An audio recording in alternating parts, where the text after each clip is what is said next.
Prophet Marshall Occurrence. So this video is going to be about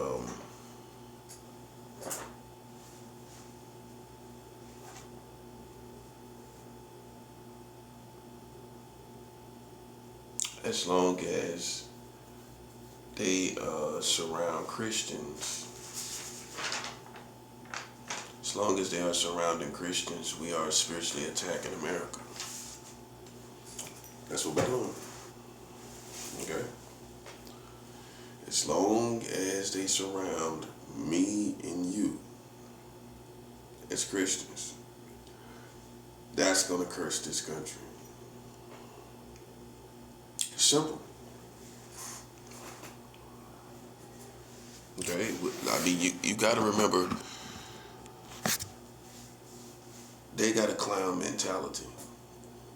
Goofy, clown, silly, quirky, however you want to put it. And we don't. Okay?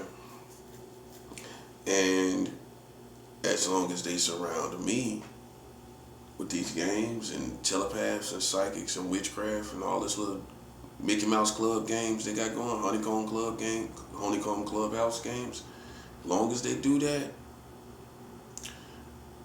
every second, every hour, we're attacking their whole country.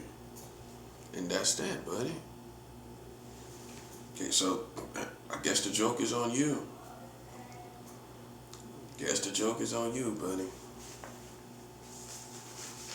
Cause it's people that think that witchcraft rules, or they have some kind of fetish for witchcraft. I don't know what it is. You tell me. But witchcraft, last time I checked, witchcraft don't run the world. So it's some higher force, right? Whether it's money, whether it's other logic, you could say other information is above witchcraft, because witchcraft don't educate our community. It doesn't do that. Okay, so we don't care nothing about witchcraft. And there's people, I'm convinced, they have a fetish for it. They got a fetish for it. They got a fetish for witchcraft. And these little fetish witchcraft people, they got a fetish for witchcraft, is gonna bury your country, America. They gonna bury your country. And that's the bottom line. Long as they surround us and play all these games, your American country gonna suffer for it. So, like I said, the joke is on you. They can play the Mickey Mouse Club game, like I said, the Honeycomb Clubhouse game. They can play the Honeycomb Clubhouse and run up and down these. Like, I'm in this facility where they playing witchcraft games. They think I'm stupid. Okay, so between all of that and everything going on out here around in this neighborhood, look, man, let me tell you something. Guess who's gonna suffer for it? Guess who's gonna suffer? America, not just you. We're not focused on you anymore. You're a loser. We don't care about you. We're focused on the United States of America suffering for your position. Don't you think it's a genius plan? I think so. We're gonna make America suffer for it. So as long as they're surrounding us, we're making America suffer for it. The whole position. It's not, oh, well, we're going to let these people take the blame for it. Like somebody just out there doing a wellness check. I'm in a place where they do so-called wellness checks, which in actuality, that little dummy is trying to throw witchcraft. Man, come on, man. Trying to trick or trying to throw witchcraft. Man, amateurs, man. You know what I'm saying? Amateurs. And they got a fetish for witchcraft. That's what they got. I mean, it's some people that got a fetish for spirituality. Let me explain something. Christians don't have a fetish for spirituality. No, they need, let that resonate.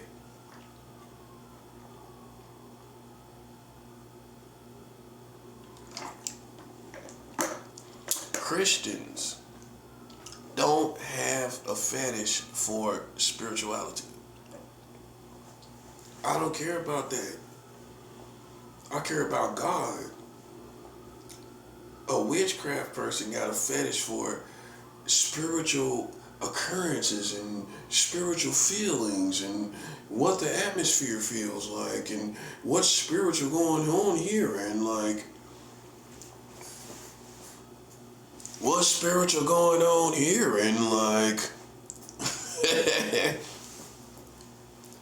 and look I don't have a fetish for spirituality. I got, I don't. Because if you don't say that, they'll think you're one of them. Like, you're this person that sit back and I want to feel the atmosphere, see what's in the atmosphere. I don't care what's in the atmosphere. I don't care what's going on in the spiritual world like they do. And you see, I still come out on top because you don't supposed to think like that as a human being. You don't supposed to have no fetish for no spirituality. I don't have a fetish for spirituality. Okay? So that's who's really causing these problems, is people that have a fetish for spirituality. They can't be a normal human being. They can't be like you and I and actually talk about real problems, actually talk about real solutions, right? If you talk to a witch, he or she has no solutions. They don't have any philosophies to really change the world. They can't really give you anything that can change things. All they can do is put you in the direction of more to be the same way like them, having a fetish for. All they can do is create a fetish for spirituality in you. That's all they can do.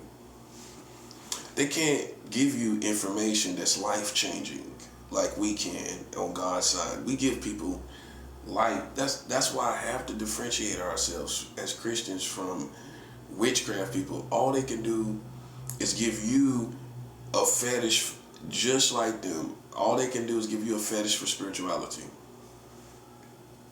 That's it. That's all that's going on.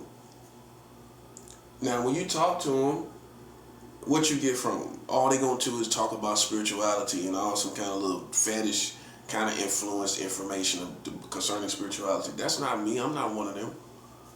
I'm not like that. I focus on real life. I focus on real occurrences. I focus on real issues, and I focus on real solutions. That's the fullness of the human being. The human being has to have the full spectrum, if you will. And it doesn't just consist of floating around like a spirit, like a specter, So, that's the difference.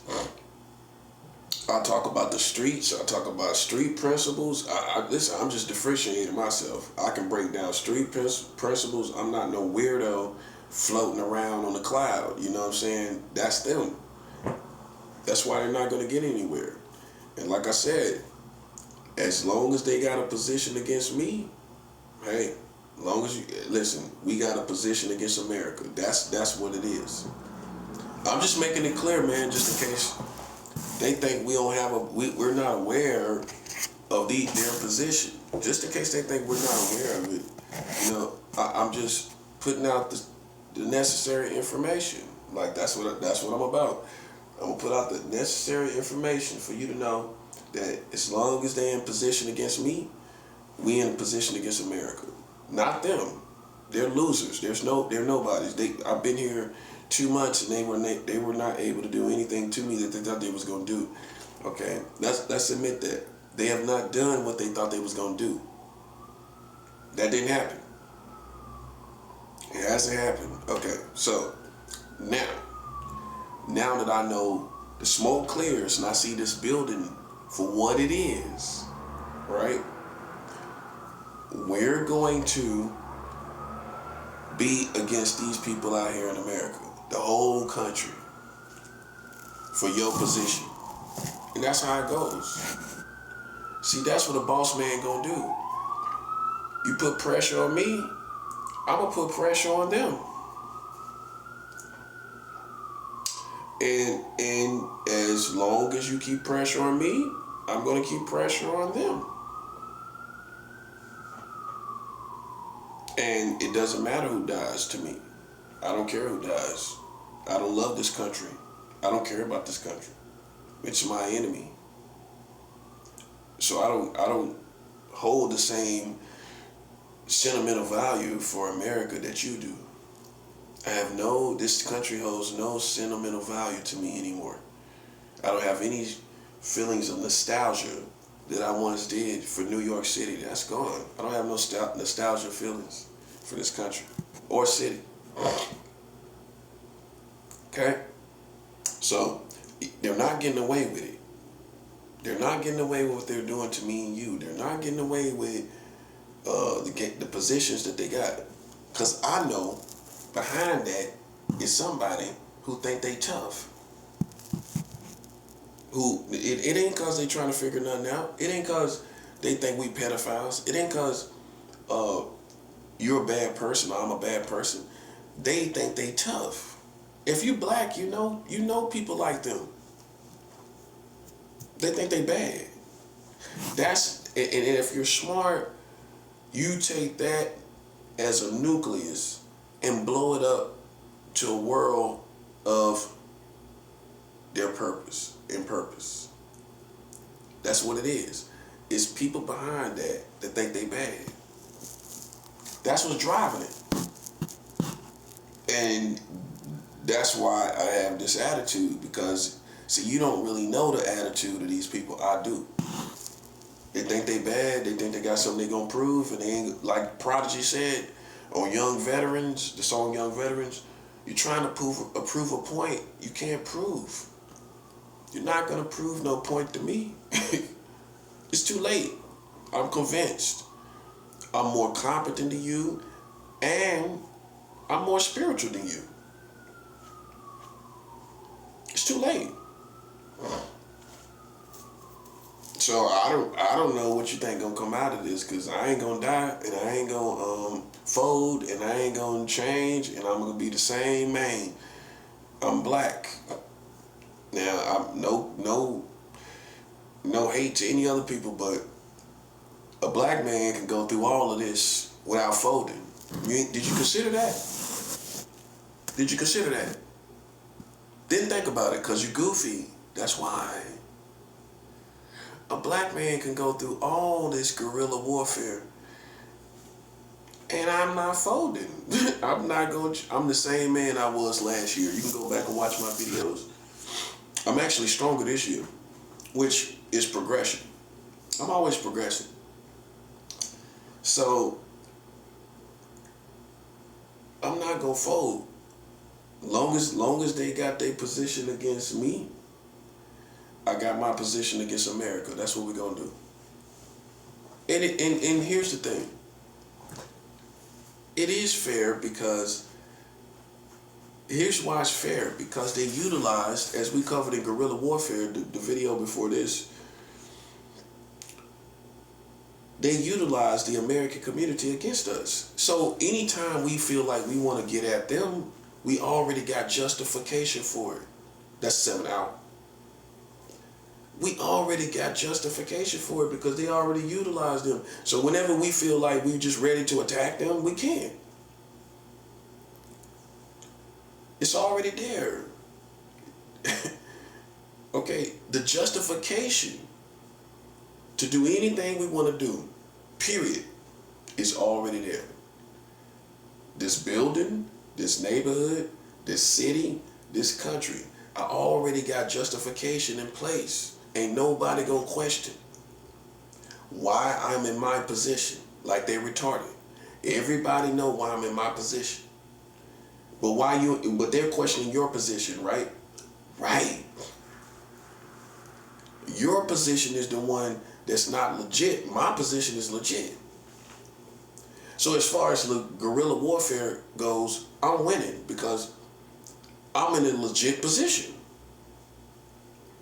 Which means you can't successfully in the present time, December 30th, 2025, you can't assassinate my character anymore because people are starting to want you dead. They're starting to want you dead. The police can't save you. The devil himself can't save you. The devil himself, Satan himself, cannot save you in this situation. And that's all it is to it. Feds, FBI, CIA, military, can't nobody save you. And at this point, right now, you should be able to feel that feeling. The feeling that no one's going to save you. There's no knight in shining armor coming. It's not coming. There's no cavalry coming. There's no ship coming in. In fact, it's going to get worse. Not better. Okay? So, like I said, long as they in this position, listen, I don't personally care what the attitude is behind it. Like, well, we just don't care no more. I don't care about all of that. We just gonna do what we want to do. Listen, that's all the stuff these funky Americans gonna say.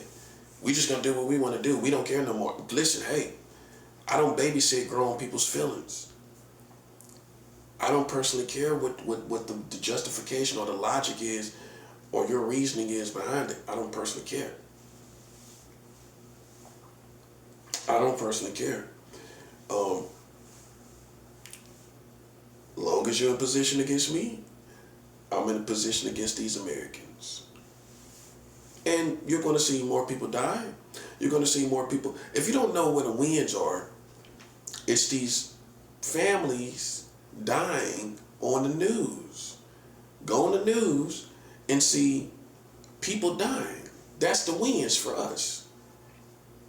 Okay?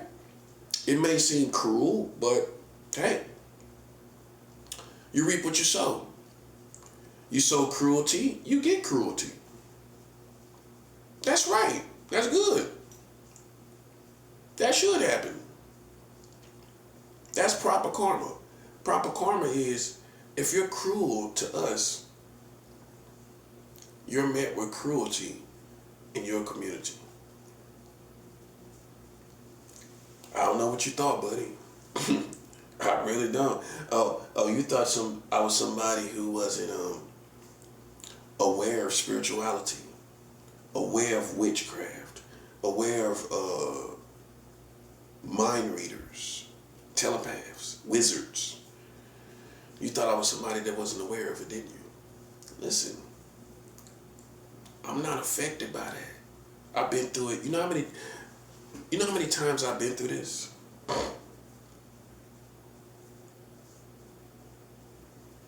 So a smart person realizes the more he goes through it, one or two things is going to happen.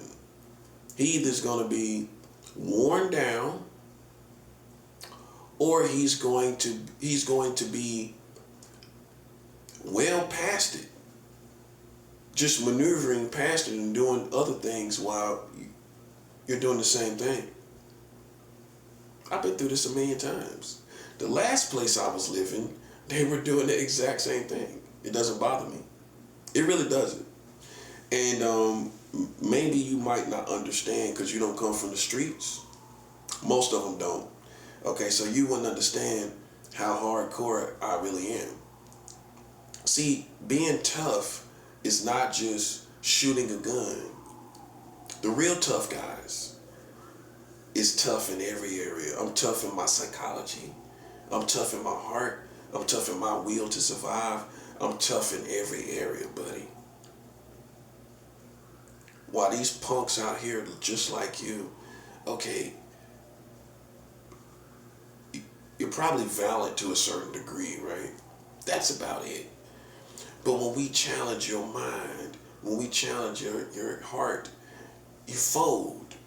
I haven't folded. I just progressed to where I don't care about any psychological game that you play.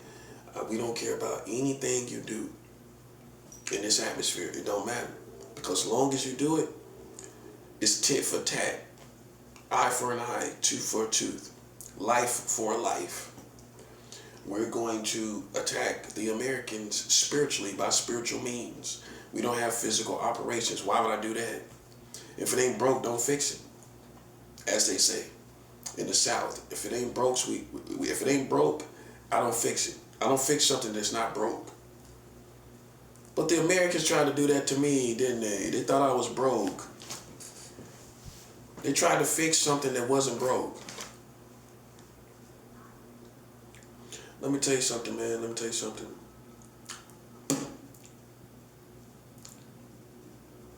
I'm using the same method. I'm doing the same thing. Getting greater results with every passing year. Hallelujah. See, God is on my side, man. Hey, I'm not a part of the spiritual special club. Well, I thought he was a part of the spiritual special club, the special spiritual club. I thought he was a part of the spiritual club, the special club of spiritual people. Do I look like I'm part of the special spiritual club? You do look like you part of the spiritual special club. I look in your face and you look like you part of the spiritual special club, buddy. Do I look like I'm part of the spiritual special club? Do I look like I'm a part of the spiritual special club? I'm not. That's a negative. I'm not part of the spiritual special club. Okay? That separates me from these teenager-minded people that's like teenagers in their brains, right? And they never grow up. They're Toys R Us kids. They never grow up. You thought I was one of them, didn't you? The baby face is what made you think. My baby face made you think I was a teenager or a Toys R Us kid, didn't you? Do I sound like a Toys R Us kid? Do I sound like a Toys R Us kid? I was called old man. See, they didn't tell you that, did they? My alias from my family is old man. I've always been considered a very mature person, an old man, an old spirit, old soul, like they say in the South. I'm an old soul, buddy. So you ain't gonna ever be able to play a position with me. You can't tell. I'm an old soul. I've had people in New York tell me, you act too old, you act old. I'm an old soul, man, that's what it is. Because the truth is, as a prophet, what it really is there's a standard maturity in my spirit already as a prophet. It's a standard maturity. It's a standard maturity in my spirit. That's what it is. That facilitates the prophetic position. Okay? So, if you think I'm on man-child time, buddy, listen. Why don't you go talk to the same people causing all these problems? The brother of my family, Jermaine Jackson. Go ask Jermaine Jackson. Go ask Jermaine Jackson. Well, his name Jermaine. Go ahead and call him Jermaine Jackson. Wasn't Jermaine Jackson jealous of Michael Jackson a little bit? Come on, he was, wasn't he? I'm pretty sure he was. I mean, Jermaine Jackson had nothing going on. Jermaine Jackson had nothing going on. And he got that tied haircut that everybody tired of seeing. I'm tired of seeing your hair more than I'm tired of seeing you. I'm just as tired of seeing his hair. You see that fake cartoon hairstyle. Like, man, go ahead and get a blend on the side like a real black man. He got it slicked down like an old auntie. He got an old auntie hairstyle. He got it slicked down on the side with a little left on the top. He got an auntie He got an auntie hairstyle, bruh. No, go look at Jermaine Jackson hairstyle. He look like an auntie, bruh. Auntie look good in that. Slick down on the sides, little hair on the top. Think about it. No, I'm serious. Look, it's kind of slick down, all clean on the sides and all that. That's an auntie hairstyle, man. Jermaine Jackson walking around here looking like an auntie, bruh. Well, go ask my brother, Jermaine, my ex-brother, call him my ex-brother. Tell Jermaine Jackson that as long as y'all in position against me, we in position against the whole country. We're in position against this whole entire country. See, you don't got no people that can control me, and that includes Christians.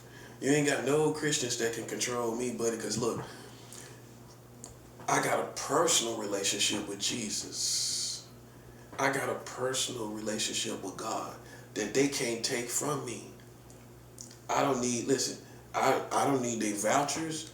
I don't need you to go get them. I don't need you to try to go get them to see if I'm a real Christian. I don't care if they think I'm a fake Christian. So what? I'm getting results. I'm getting numbers. I got spiritual manifestations that they never had in their whole life.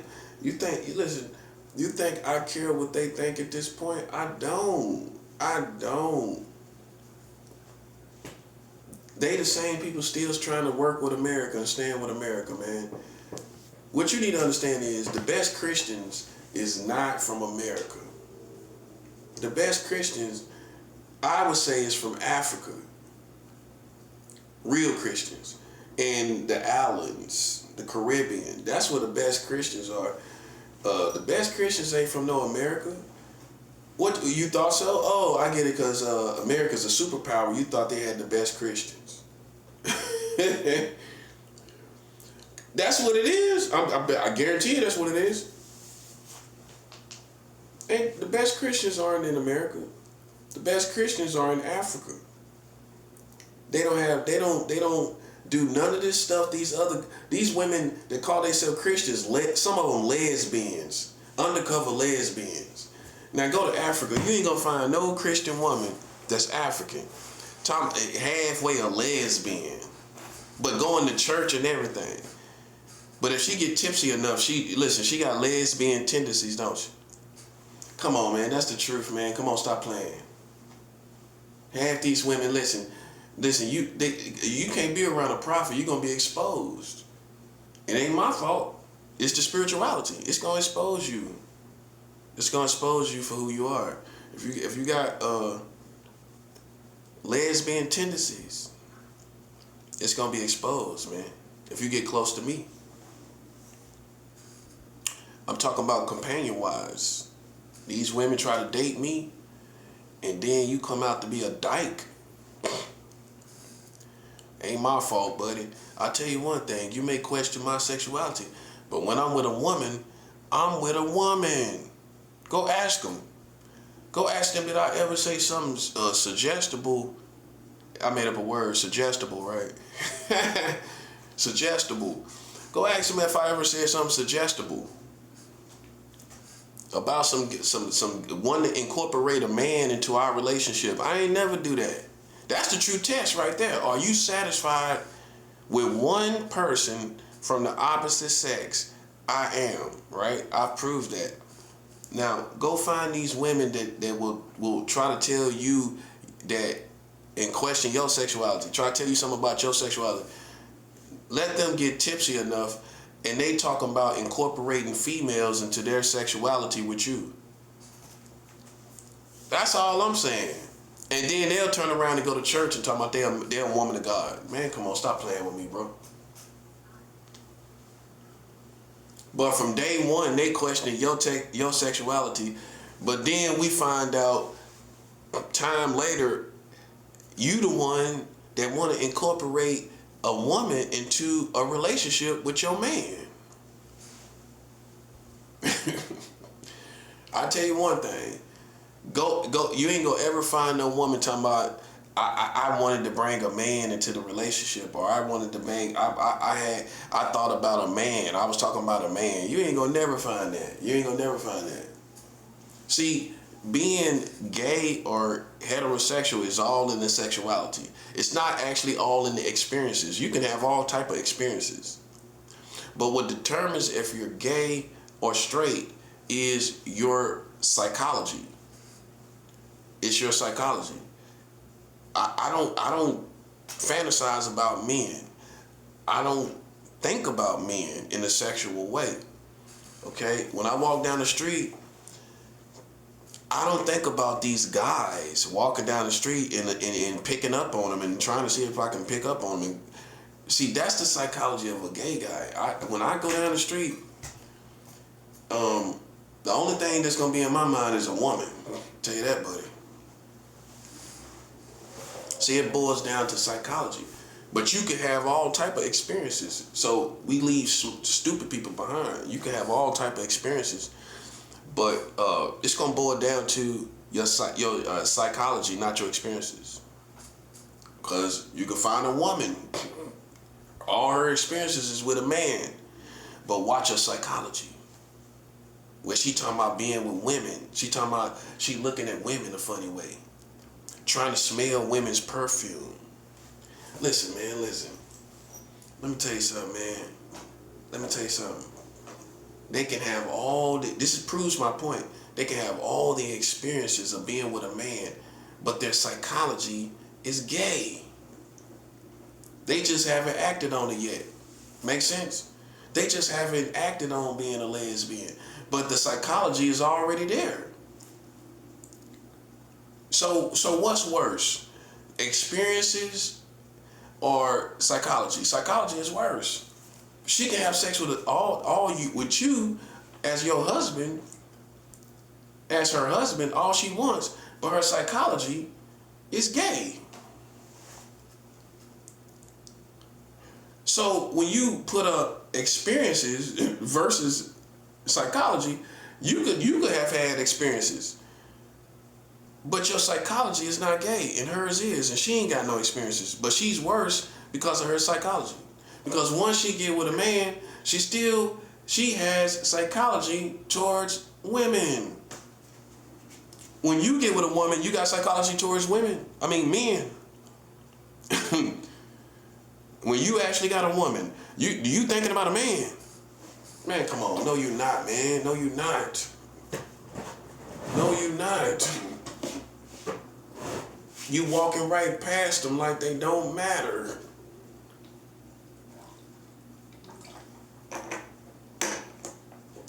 So that's how you know. For the little teenager-minded people, how you know somebody is straight or gay is their psychology. Not even their experiences. I guess I'm just a little more complicated than you, or a little more complex than you, or a little more sophisticated. Where people can have all type of experiences, and they can decide, well, I don't like that. I don't think I like it. But I tried it. I tried it for a little bit. So you don't think it's possible that somebody could say, well, I tried it. I don't like it. I had the experiences, but I didn't like it. Not overall. I didn't like the interaction. Not overall, right? And my psychology is I like a woman, a good woman. Preferably not an American woman. No, I don't want no American woman.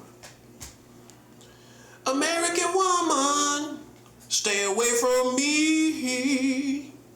American woman, just let me be.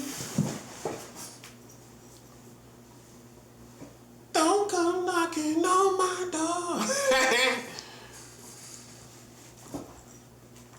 Don't want to see you no more. I just added that. Well, you get the point. So, I'm on my Lenny Kravitz, man. American women, man. Listen, man, just let me be, buddy. See, it gets a little more complicated because, see, if you get with a woman outside the country, she's not Americanized. She's still sweet, human. It's like these women are becoming creatures. You know what I'm talking about? Like creatures, bruh. Like, I'm talking about every race of American women. They becoming like creatures, bruh. You look at the women that you be seeing on like your news feed or your videos. These women cooking over in other countries, making these cooking videos and all that. What you thinking as a man? Man, she's sweet. That's the first thing. Besides the beauty, man, that's a beautiful soul. That's a beautiful spirit. That's what you're looking at. That's what we long for as men, a sweet, beautiful soul. You can't find it. It's hard to find it. They too Americanized, man. They all caught up in the culture. You can't find no sweet soul woman no more. It's hard to find. They all bitter. They're all Americanized, corrupt, animal-like, man. All of them. Any race you could look at, if they become Americanized, they turn to nothing. That's the truth.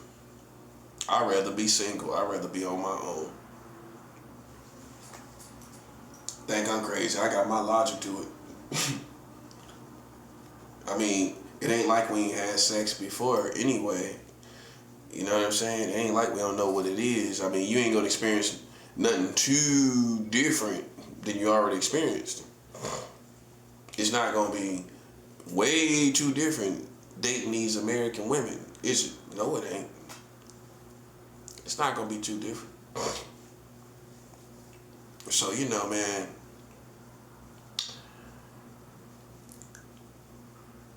we stay in our position and we stay away from these people, even they women. We don't want nothing to even do with we don't want nothing to do with they women.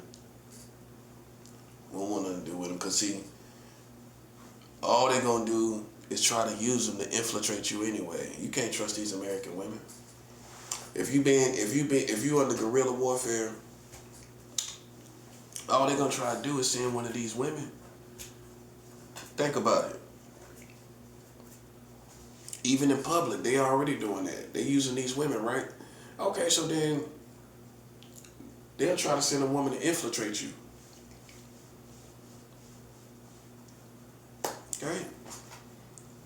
I'm not interested, man. I'm just getting more into myself. Not in a narcissistic, conceited way. I'm just growing as a person, growing with information, and just getting into myself. That's where I'm at with mine. And cause see, when you get with somebody else, you're gonna be blending in with what they gonna blend into you. What their mentality, and the truth is, they're not capable of really standing next to you and going through this war like you go through it. They can't stand next to you. These women can't stand next to you. So it's just, I mean, you basically start selling your soul for vagina, for these women's vagina. You can't sell your soul for vagina, man. That's the truth. Most of these Christian dudes, man, you already compromising with that woman that you with. You know she ain't on your level. You know what I'm saying? You trying to make her a good woman of God, but she's not. She's not. It ain't in her. It's not in her. It has to already be in her. And then if you do find a Christian woman, that they still with America. They half of them still with America, man. Like they in the Twilight Zone. But the real Christians, we ain't with America no more, man. Where you been? American woman! God, let me be!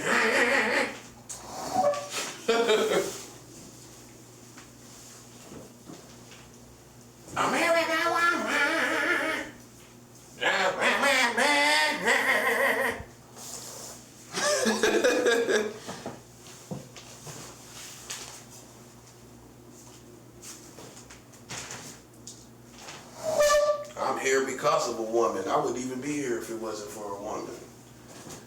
And you might as well say an American woman. She's not from America, but you might as well say because she's Americanized, so I'm here because of a woman. And then people question my sexuality. You tripping. Well, I'm here because of a woman. Why you here? Because of a gay guy? Because of a gay guy, right? You're here because of a gay guy. I'm here because of a female. Born a female that bear children. She bore children. She got 2 children. That's why I'm here. Because things didn't work out with her. Okay? That's why. I'm here because of a female. Why you lames and clowns question my sexuality for however you question it.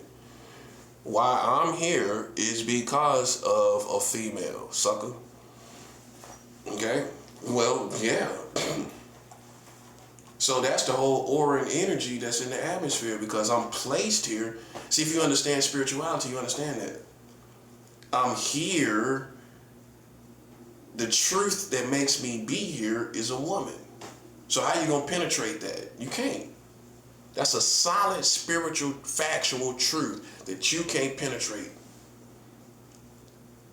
So I'm actually here.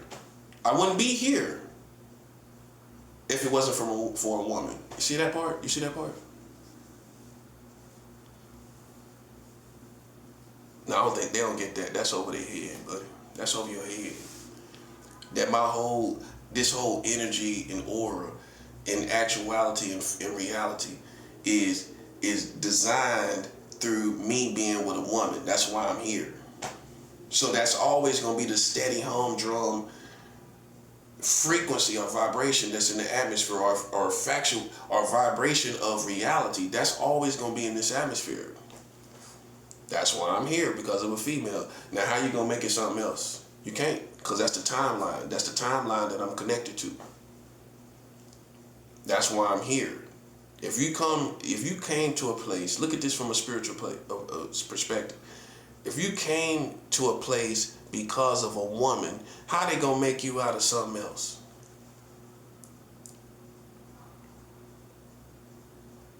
That's whether it's psychological games, whether it's guerrilla warfare in the community. If I'm here in this location, literally, because of a woman, that's a spiritual timeline that defines this situation. That's in the background that you can't stop. That's why I'm here. See, that's over some people's head, bro. That's over your head. But everybody that's intelligent and spiritually inclined and spiritual high ranking, you understand exactly what I'm saying. You can't break a timeline and make it what you want to make it. You know what I'm saying? I'm here in this room because of a woman. How you gonna make me gay? It's not gonna happen, buddy. See, you used to people on the DL, and I never was. Okay. Do straight men acknowledge when another man is attractive? Well, we'll say, oh, that's a good looking guy. But are we thinking deeper? Do we want to think deeper than that? No. We gon' guard our minds against anything that comes across our mind for whatever reason. Which it ain't nothing but spirits trying to test you. You know what I'm saying? But I'm here because of a woman. So you could never bend that out of shape, so to speak. You can't bend that out of shape and make me something else. That's why I trip off these people, because at your best efforts, how the timeline, my spiritual timeline done set up is, first of all, I left San Francisco without being, San Francisco now, the gay capital of America.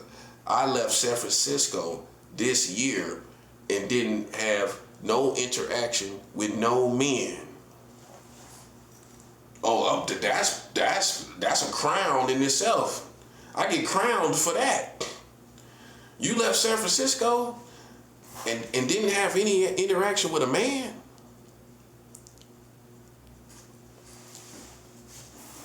I think some of these people are stupid, bro. Way stupid. You way stupid. Well, I look at details and happenings and occurrences, and I make educated assumptions and observations off of real realities and happenings and occurrences. You tell me that you went to San Francisco, and I'm gonna think a lot about that, about your sexuality and how solid you are in your sexuality. If you went to San Francisco and nothing happened, you wasn't seeking out nobody. You wasn't looking for nobody. You wasn't looking to do something with nobody. I'm gonna consider that, buddy. See, God took me back to that city flawlessly, where nothing happened with a man. Nothing. That's a crown, buddy. See, God knows what he's doing. He went back there. I went back there, and I praised God. He sent me. You could say he sent me there. I think so. I went there and praised God. Suck God, no interaction with anybody, and left like that. I'm the same man. You can't say I've been beaten down. You can't, I mean, you don't know me well enough to say, I speak for myself. That's what a grown man does. I'm stronger than ever. I feel great. It's not because I'm beaten down or I'm out of whack or any of that. I seek the Lord. I choose to please the Lord. Okay? That's what it is. See, some people are so arrogant that they think they can define people. You can't define me. Well, why you was wrong the whole time then? So we don't give you no space to try to redefine me ever again. Because you was wrong from day one, you're wrong now, and it's not gonna change, and you ain't gonna ever we ain't gonna ever let you try to define me with that weak spirituality. We don't care nothing about it. We put it to shame. Don't you think we put it to shame? I think so. I think everything these secret societies stand for, we put it to shame. We put that to shame, buddy. You don't see it that, see, some people don't live in reality, man. They just don't. When you live in reality, you progress with what happens in reality. And some people just, whether they're crazy or they're not in reality, they don't track the progressive advancement of reality. They don't do it. But yet they the first person to say, well, we're normal. You're normal? No, you're not, buddy. You're not normal. And not in a good way, in a bad way. You're not normal in a bad way, buddy. You can barely hang on to the progressive advancement of reality in this situation. Tell me what's been happening lately. Tell me what's been going on. Can you tell me? You don't know, do you? That's what I'm talking about, buddy. Listen. That's why I told you, man. People are jokes, man. They're jokes. And I'm not being arrogant, man. I break it down so you can see what I'm talking about. That's all I'm saying. You know what I'm saying? I can see if I was just throwing out empty insults and they were doing good and they had numbers and they was making sense in their situation. Man, listen, man. They getting put to shame, bro. They already know it's over. See, you should have knew a Christian wouldn't care too much for the world being over. We going to heaven. You think I would care if the world is over? So why would you test that man? Why would you test a man that's going to heaven? On any level. Why would you test him? He ain't going to be scared to die. He ain't going to care about your community because they're not Christians. They're worldly people, sinful people. Why would you challenge that guy? He's not going to care. She's not going to care. We don't care. That's crazy. That's retarded. Anybody with a brain know a Christian, if you fight a Christian, he just going to shut down on the community. What you think he going to do? Oh, well, I'm just trying to be cool with everybody. That ain't a Christian. A Christian ain't trying to be cool. First sign of a good Christian in America is they do not have nothing to do with this country. Already. without any wars, without anything going on. A Christian is going to abstain like similar to a religious person. They ain't going to have nothing to do with the community. They ain't going to have nothing to do. You don't see no Muslims running out there saying, oh, well, I just want to be cool with the community. A Muslim don't do that, do he? You see the Muslims talking about being cool with the community? No. So why would you think I would be like that? See, that's clowns. Now you see what I'm saying. Yeah, you see what I'm saying. You see what I'm saying now, don't you? Listen, bro, listen. I don't care about fitting in with the community. As a spiritual person, I don't care about that. Because there's too many scriptures that tell me I shouldn't have nothing to do with them. Okay, so then that's my mentality. I'm not looking for acceptance. I don't care about rejection because we're going to be rejected for being a Christian. So I got it all covered. The Word of God got it all covered. So why would you play with the person on social levels where you try to use these people against me, where you think I'm going to esteem that as a detrimental situation for me, but it's not. It's not detrimental to me. It's detrimental to you. It's detriment to you, not for me. And now you understand. Stupid. I actually still think. Some people don't.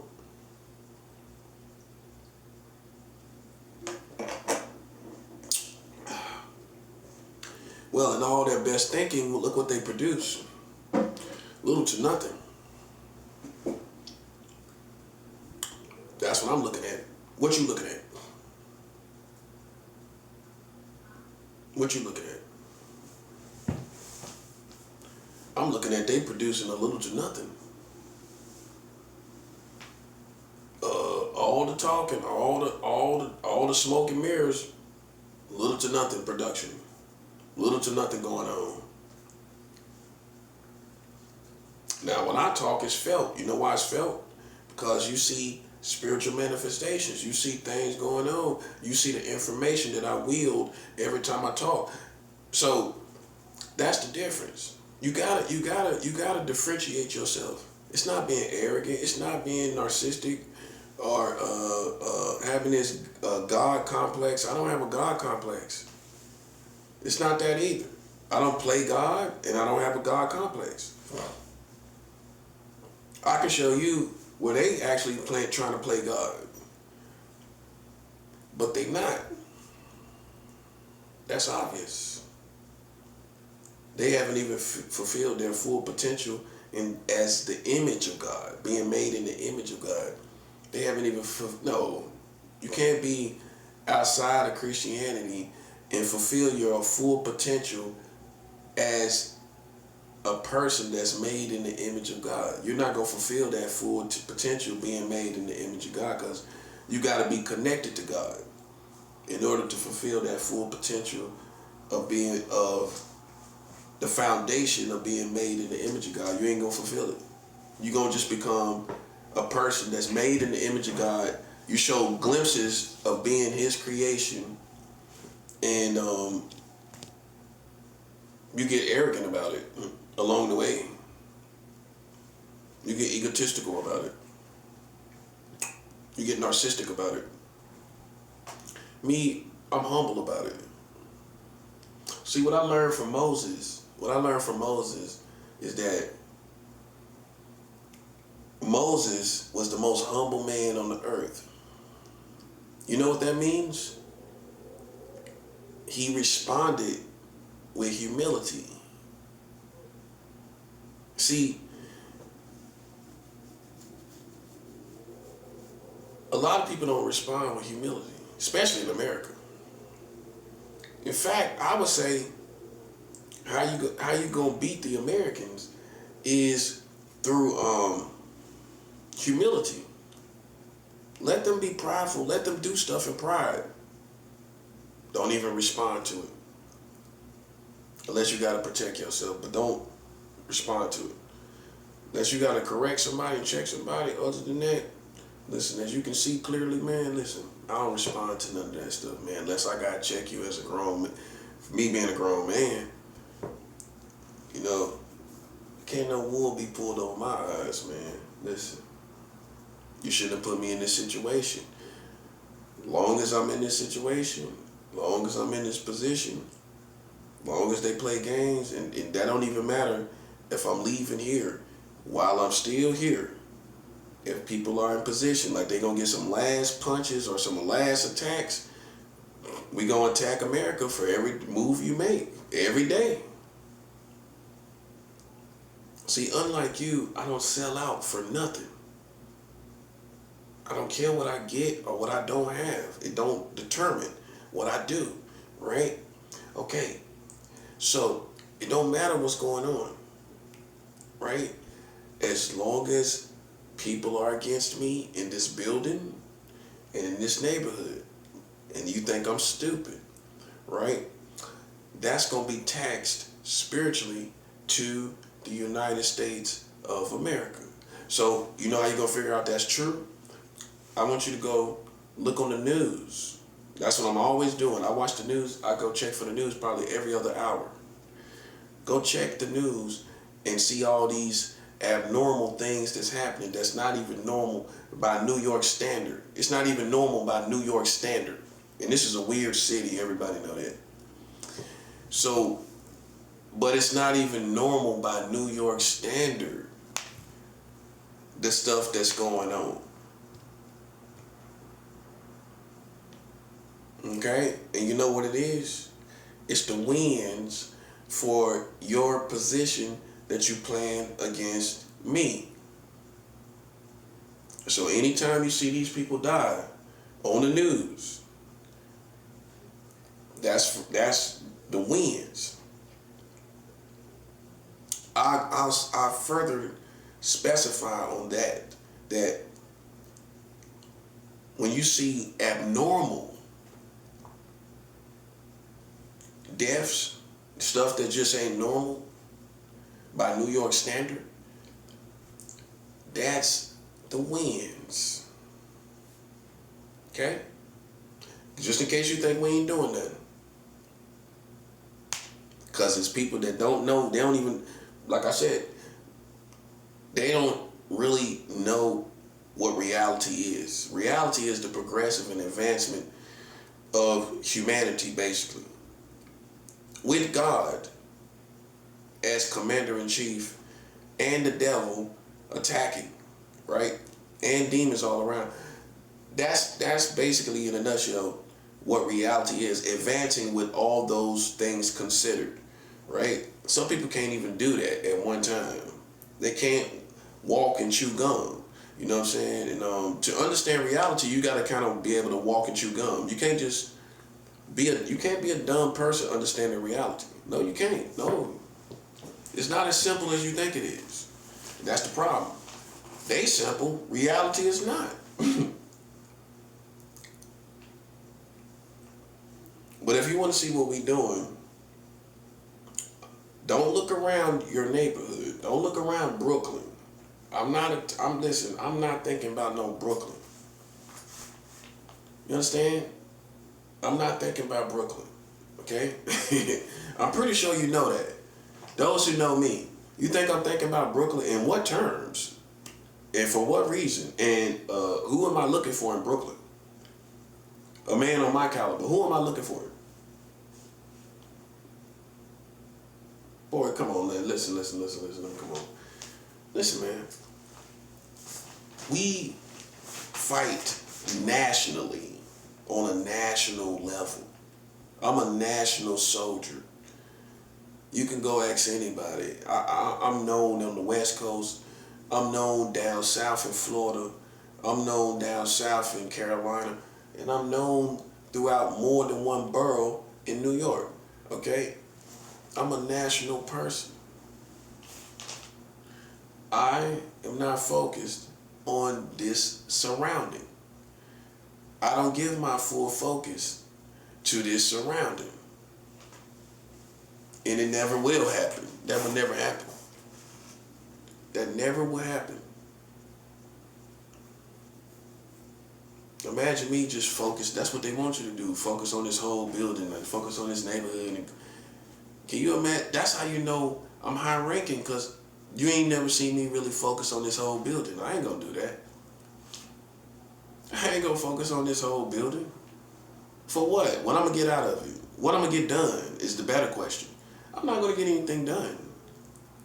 I'm focused on this entire country, and what I do is I utilize, like chess, any position against me, against these Americans. That's how I utilize it. So you basically work for me, because anything you're doing in this building, we gonna tax that to the American community, which means you're furthering my cause, you're furthering my purpose and mission statement. That's all you're doing. So after all, you working for me, buddy. You working for me. You are working for me. You are working for my.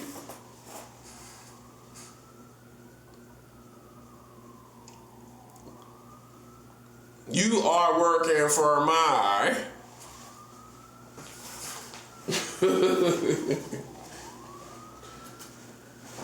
As long as they playing games, listen, what you think I'm gonna do? What you think a grown man gonna do? Oh, well, I guess I gotta fight him. No, I don't. That's weak. All I'm gonna do is pull that energy right on out there to the Americans. That's all I'm gonna do. All I'm gonna do is pull that energy right out here to America. That's what I'm gonna do. That's it. Okay, now if you want to study me because you're corny, that's corny. That's what makes the people corny. You want to study me because you're corny. I don't have time for it, man. I really don't. I really don't have time for it. That's all it is. That's all that's going on. But once again, it's not leading to any manifestations. It's not leading to nothing. It's not leading to nothing. So why I'm gonna focus on it? I'm not gonna focus on it, but I'm smart enough to utilize it, and I decide to basically just use it against your country. Why just focus on a bunch of people I don't even know that really are not as significant as I am, right? And give them fame that they don't deserve, and give them their 15 minutes of fame. I'm not gonna do it. See, if you really are spiritual and you do come from the hood, you're going to understand in this present day and time, clout chasing, people that clout chase. Clout chasing in this context is people that just want their 15 minutes of fame. You know what I'm saying? They want to try to attack you to be known in the context of your story. You know, and if you're smart, you don't even let people challenge you. You don't take challenges. It's better to say, because I'm not going to give you 15 minutes of fame. I'm not going to do that. You're going to get yours out the mud just like everybody else. That's how you're going to do it. And if you're a boss, that's how you're going to treat people. No, you get your respect out. You ain't going to get your respect off of me just coming around here and then everybody try to look at you. No, it ain't going to work like that. You going to get your respect out the mud like everybody else did, like we did. See, we gonna teach these secret society people because they used to just give me what I need. They're very needy people. That's why they joined the secret society, because they couldn't get it out the mud for themselves. Well, why would you join a secret society and you're already a successful brand like me? I'm a successful brand. Why would I merge with you when I'm successful as a brand on my own? That doesn't make sense. When we live in a time where people just destroy brands and you don't get the lion's share of anything from your brand, and that's even outside of finances, where people take credit for who you are when they really didn't do anything. So it's like, and that's spiritually too. people taking credit for your spirituality and they ain't got nothing to do with it. So why would I merge with a group when I'm a successful brand on my own? That doesn't make business sense. It doesn't. It doesn't. It doesn't. If you're successful, the key word, successful, on your own, why would I merge with a brand? I'd rather be successful on my own and stand on my own and everybody know I did it on my own than to merge and get some extra kind of help. But then they take all the credit. It gets credited to this group of people. And that's how people gonna look at it. As soon as you say you're a part of a group, they gonna credit everything you are to that group. That's the psychology of most American people.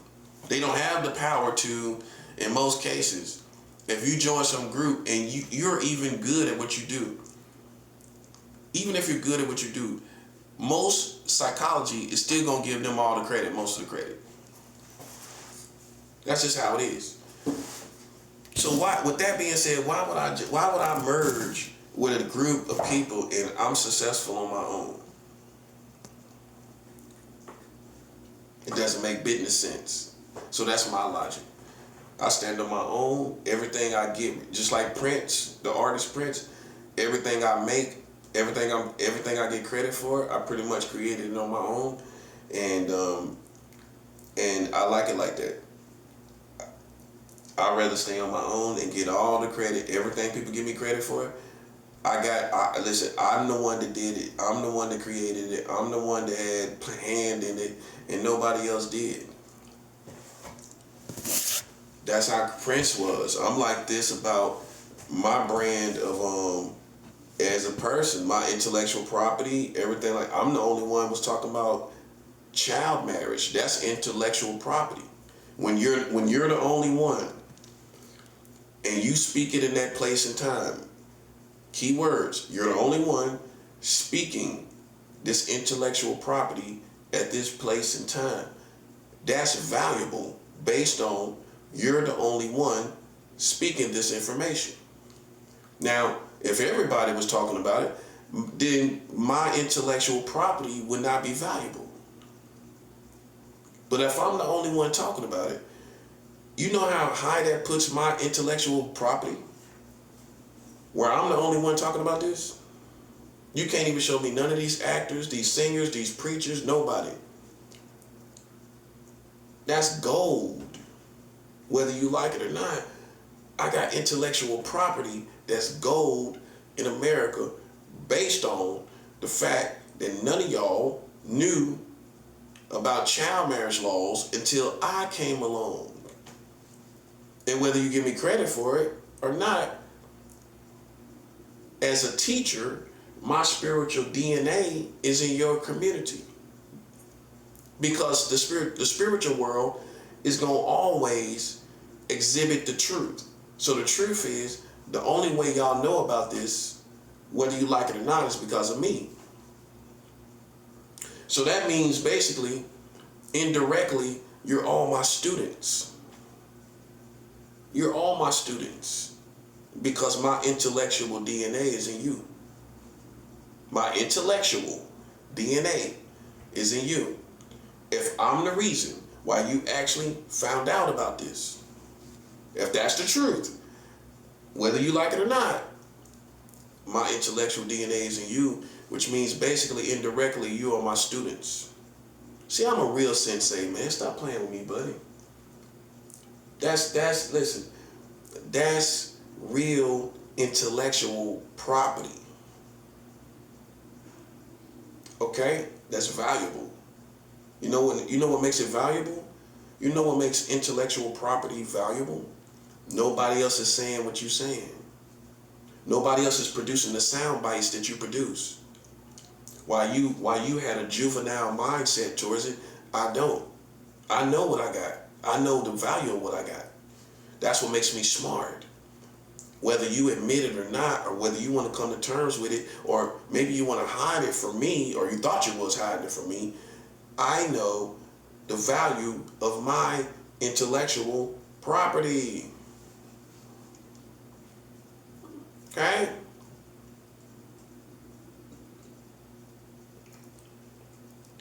If ain't nobody saying it, that's diamonds. Diamonds and gold. Diamonds and pearls.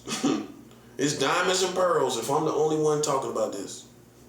Diamonds and pearls. I will give you the world.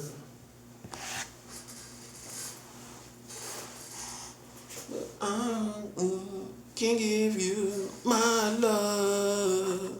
Do do do do do. This is diamonds and pearls, man. It's diamonds and pearls. Give you the world. Do do do. Man, listen, man. This is diamonds and pearls. Talking about child marriage in the United States of America. See, people don't admit it, man.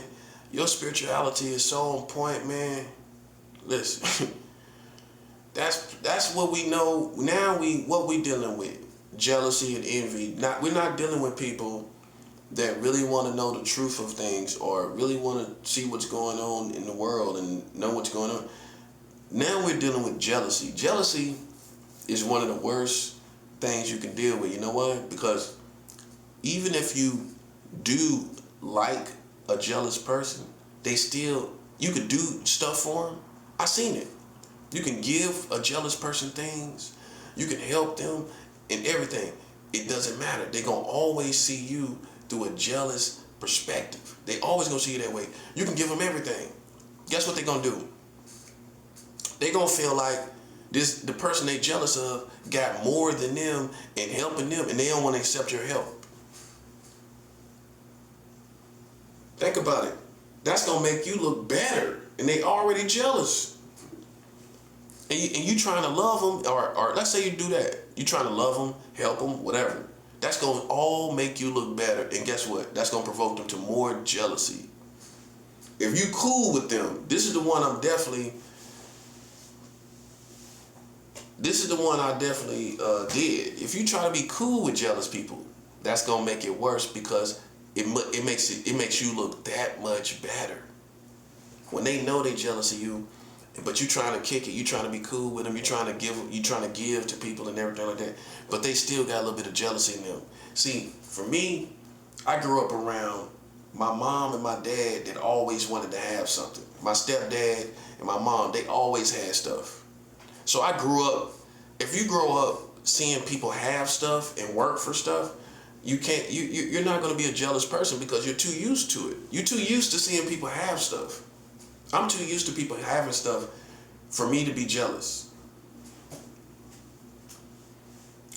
More times than not, no matter what color they are, people that really are jealous never had anything. They mom them never had nothing. Their dad never had nothing. So then when they come out into the world and they see all these things that people are, and you know, they grow up and they come out to the world and see talent, beauty, all these things, how they gonna be? When their mom was halfway jealous of people, their dad was halfway jealous of people. And parents express jealousy in front of their own children. See, that's what happens. My mom never was a jealous woman because she was confident in herself. She had gold, she had a car, she worked, she had a man that took care of her. He had stuff, he got cars, he got gold, he got money. So I just grew up seeing my family just stack different items and get different things. You know what I'm saying? Were they super wealthy?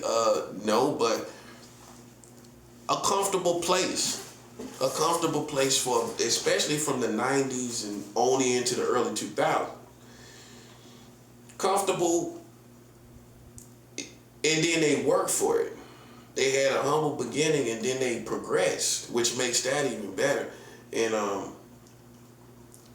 so I seen all of that, and as a kid, if your mom has stuff and your dad has stuff, your stepdad has stuff, you're going to be happy for them. You're going to be happy to see it eventually, and you're going to get used to it. So I'm used to seeing people have stuff without Jealousy. I've never been a jealous person in my life. You know what I'm saying? And but you get out in the real world and you realize, man, the main thing wrong with people is they wasn't raised properly. That's if you want to know what usually why these people are distorted versions of who they should be, it's because they wasn't raised properly. That's what it is. That's what it is.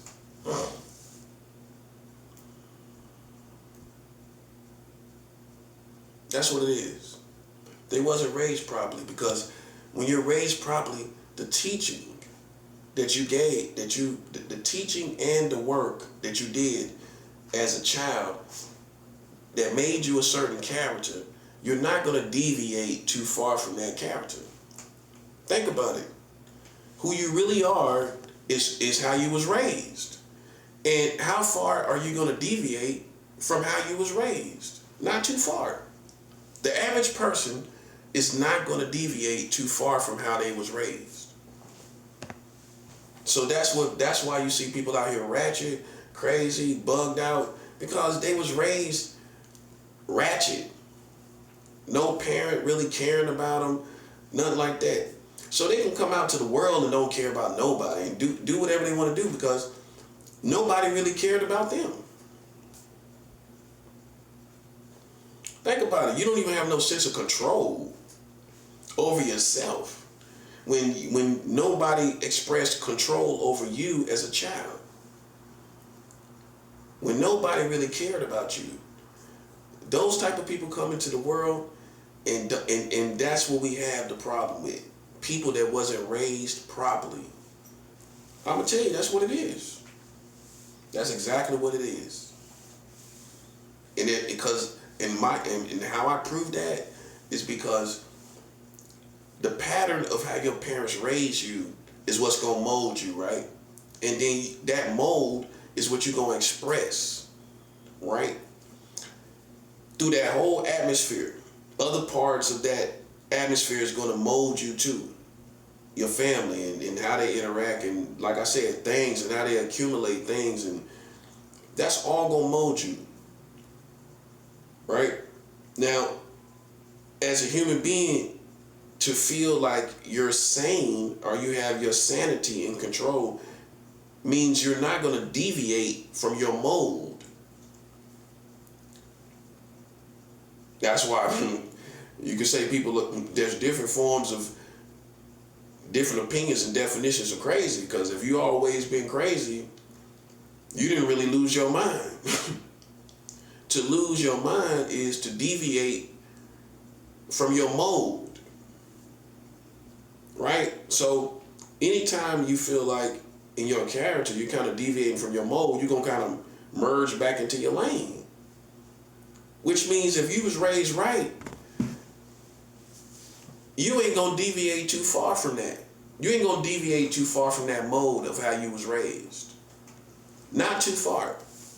That's how you can tell if somebody raised properly, because they just in check. They got themselves in check. They got good mannerisms. They clean. They practice cleanliness. You can tell people how they was raised. They was raised with ratchet people, dirty house, dirty feet, dirty everything. And you can't say it's because you're from the hood, because I can show you people from the hood that's clean. You go in their house, it's immaculate. And then you got some people that act like because you're from the hood, that's why. That's a pathetic excuse. Go talk to the white folks about that. I done been in houses in the hood, and it's clean, immaculate, everything. You done it too. They might not have a lot, but they work what they got. You come into their house, they got a little place where everybody sit, right? In the hood. They got a little place where everybody sit. They got good hospitality. You walk in the hood, they feed you. You watch movies, chill, do whatever.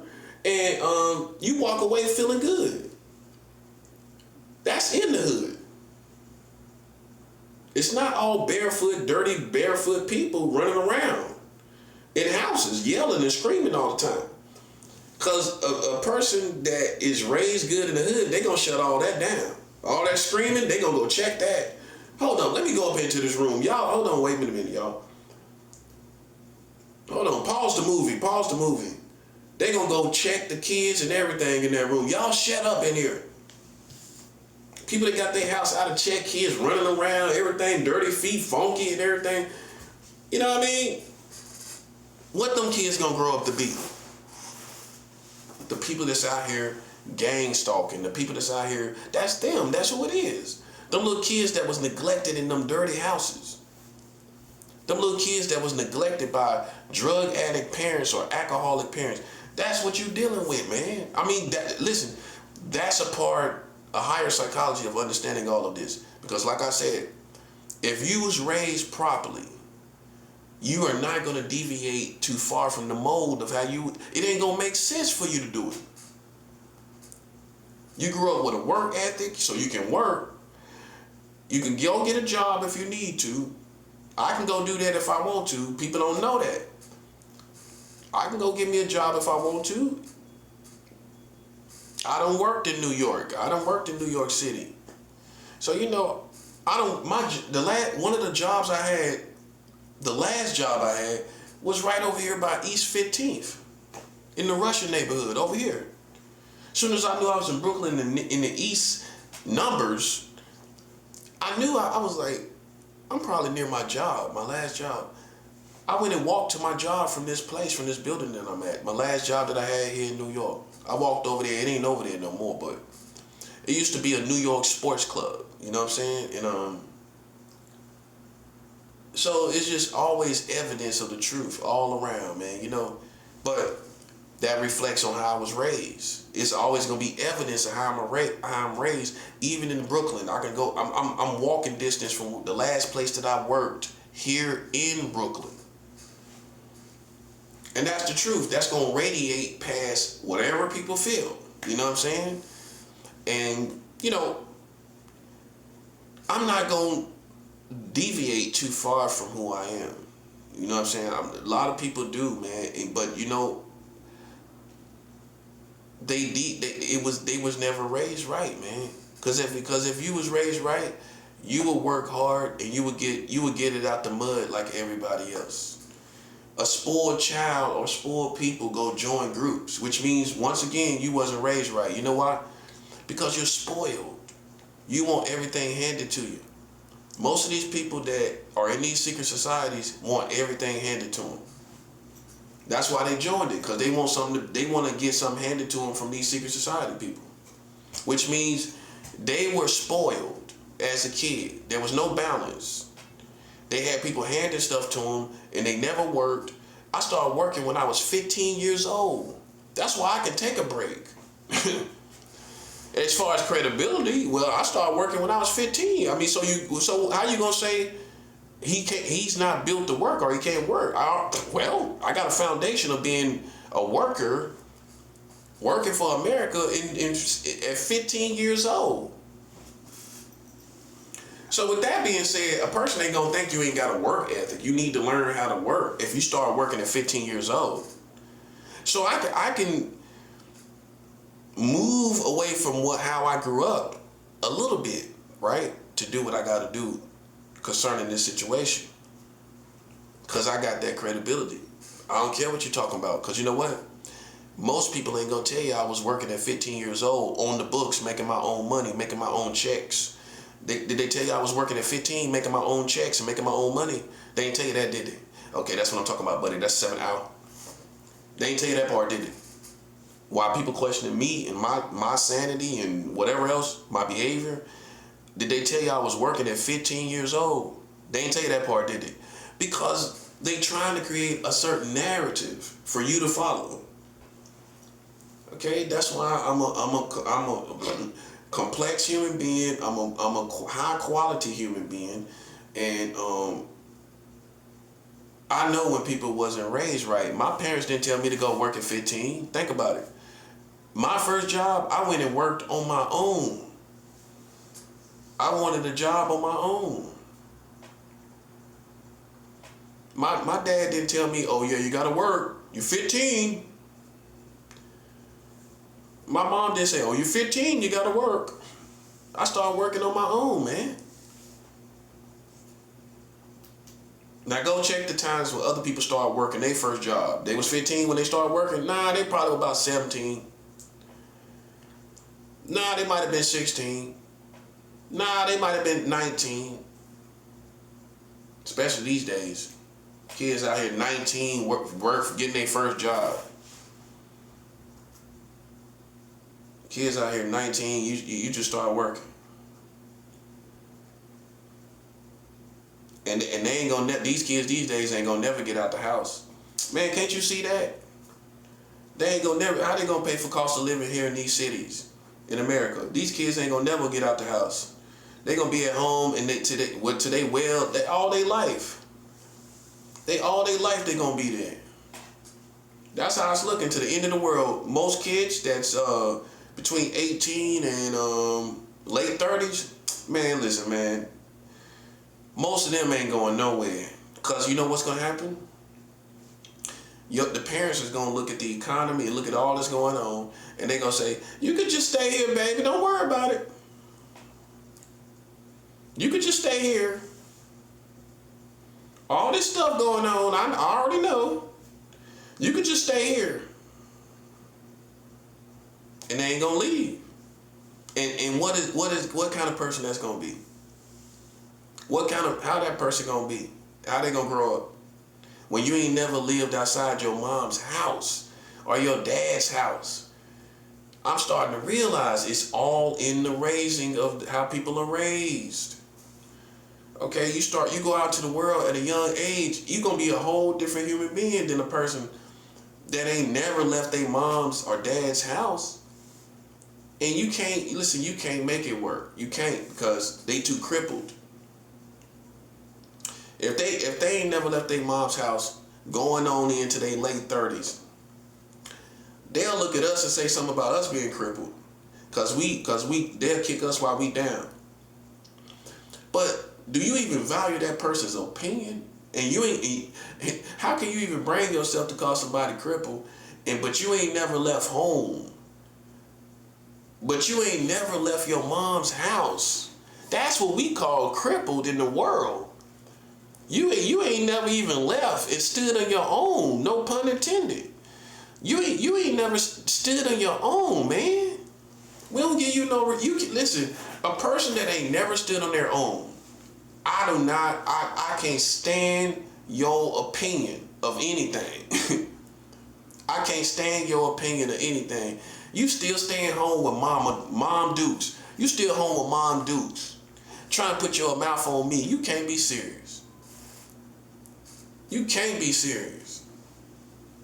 We ain't letting nobody out here voice their opinion on anybody, and you still staying home with your mama.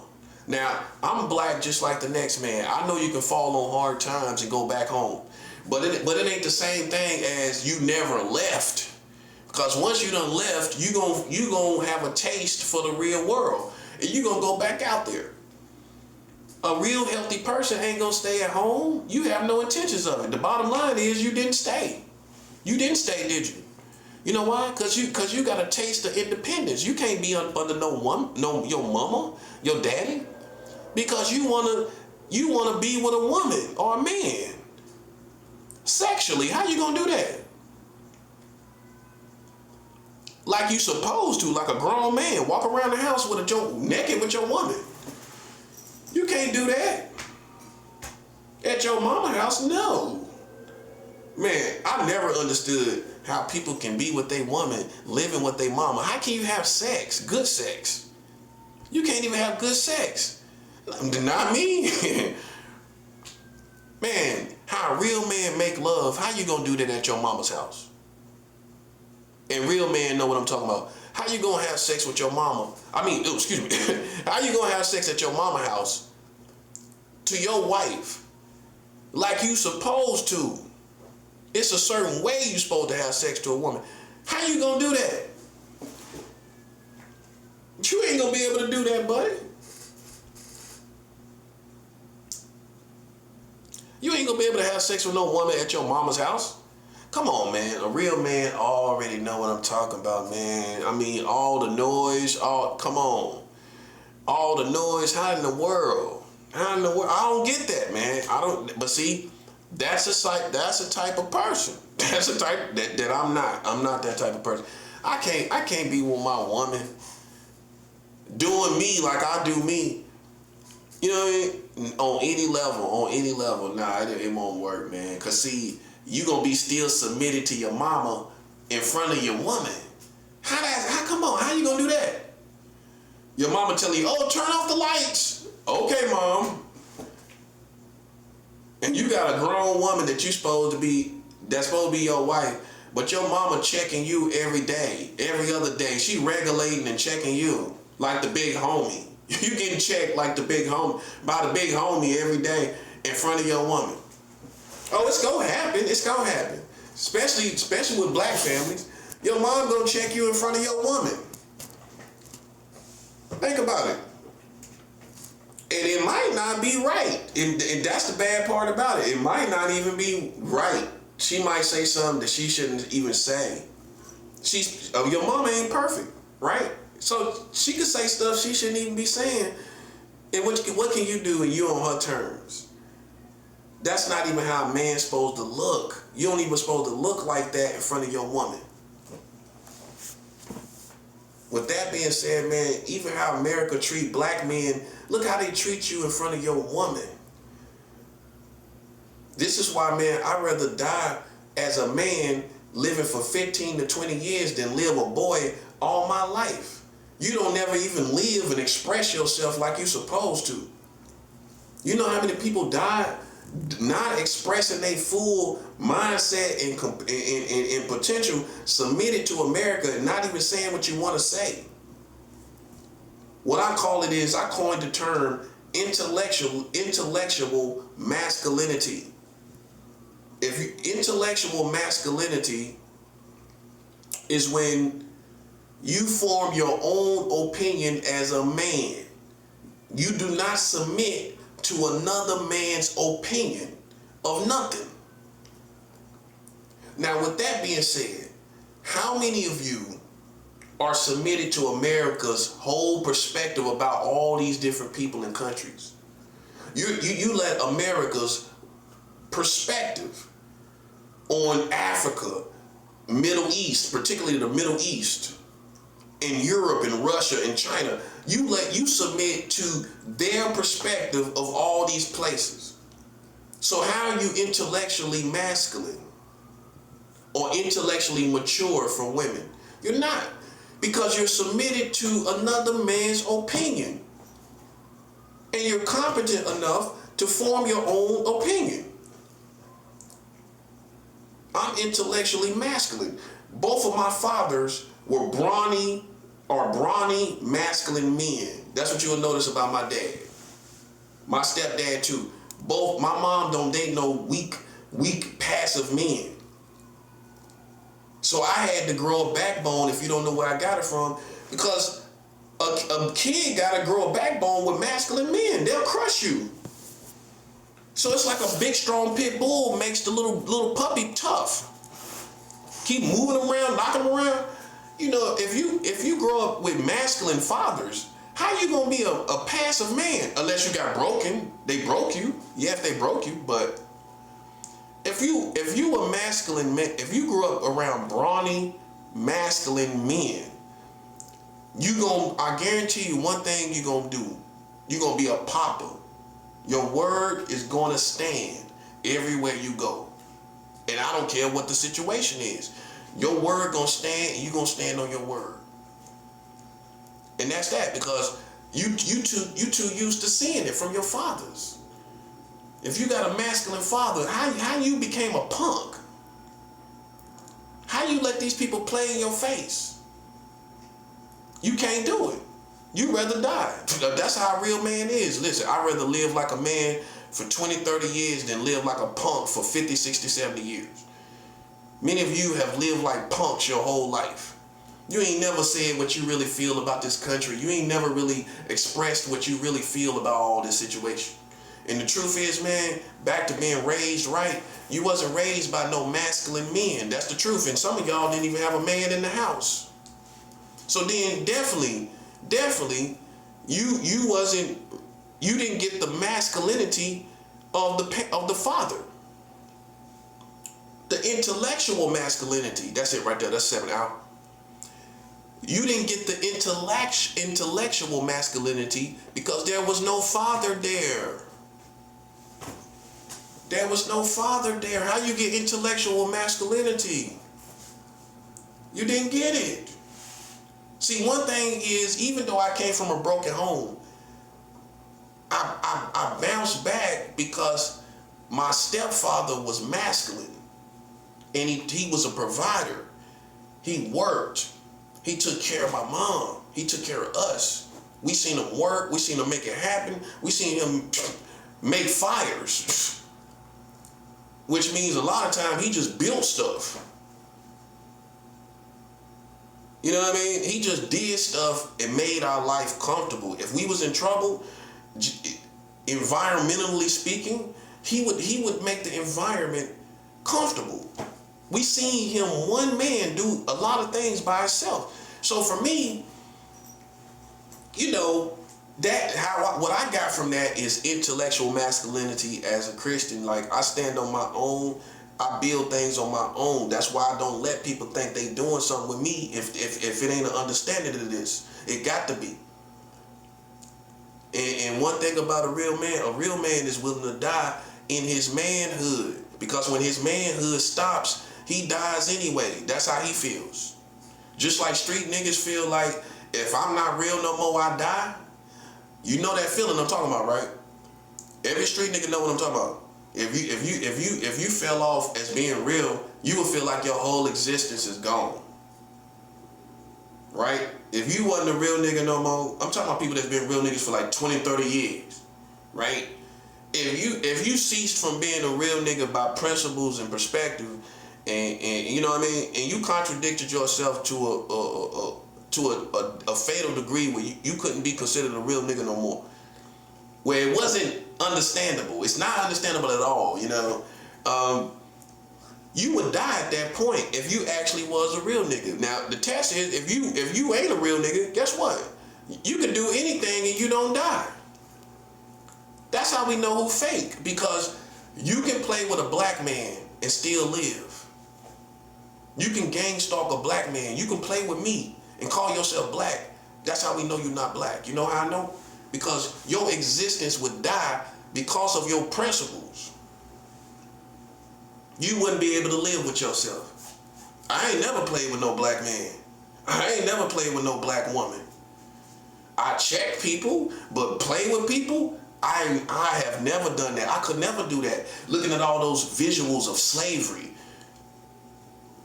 Like Billie Holiday say, strange fruit. Looking at all that strange fruit in that one infamous picture of that white girl looking up at and smiling and looking up at the hung man that was dead. How can you grow up black looking at all of that and then turn around and gang stalk a black man? Because you was never black. That's why.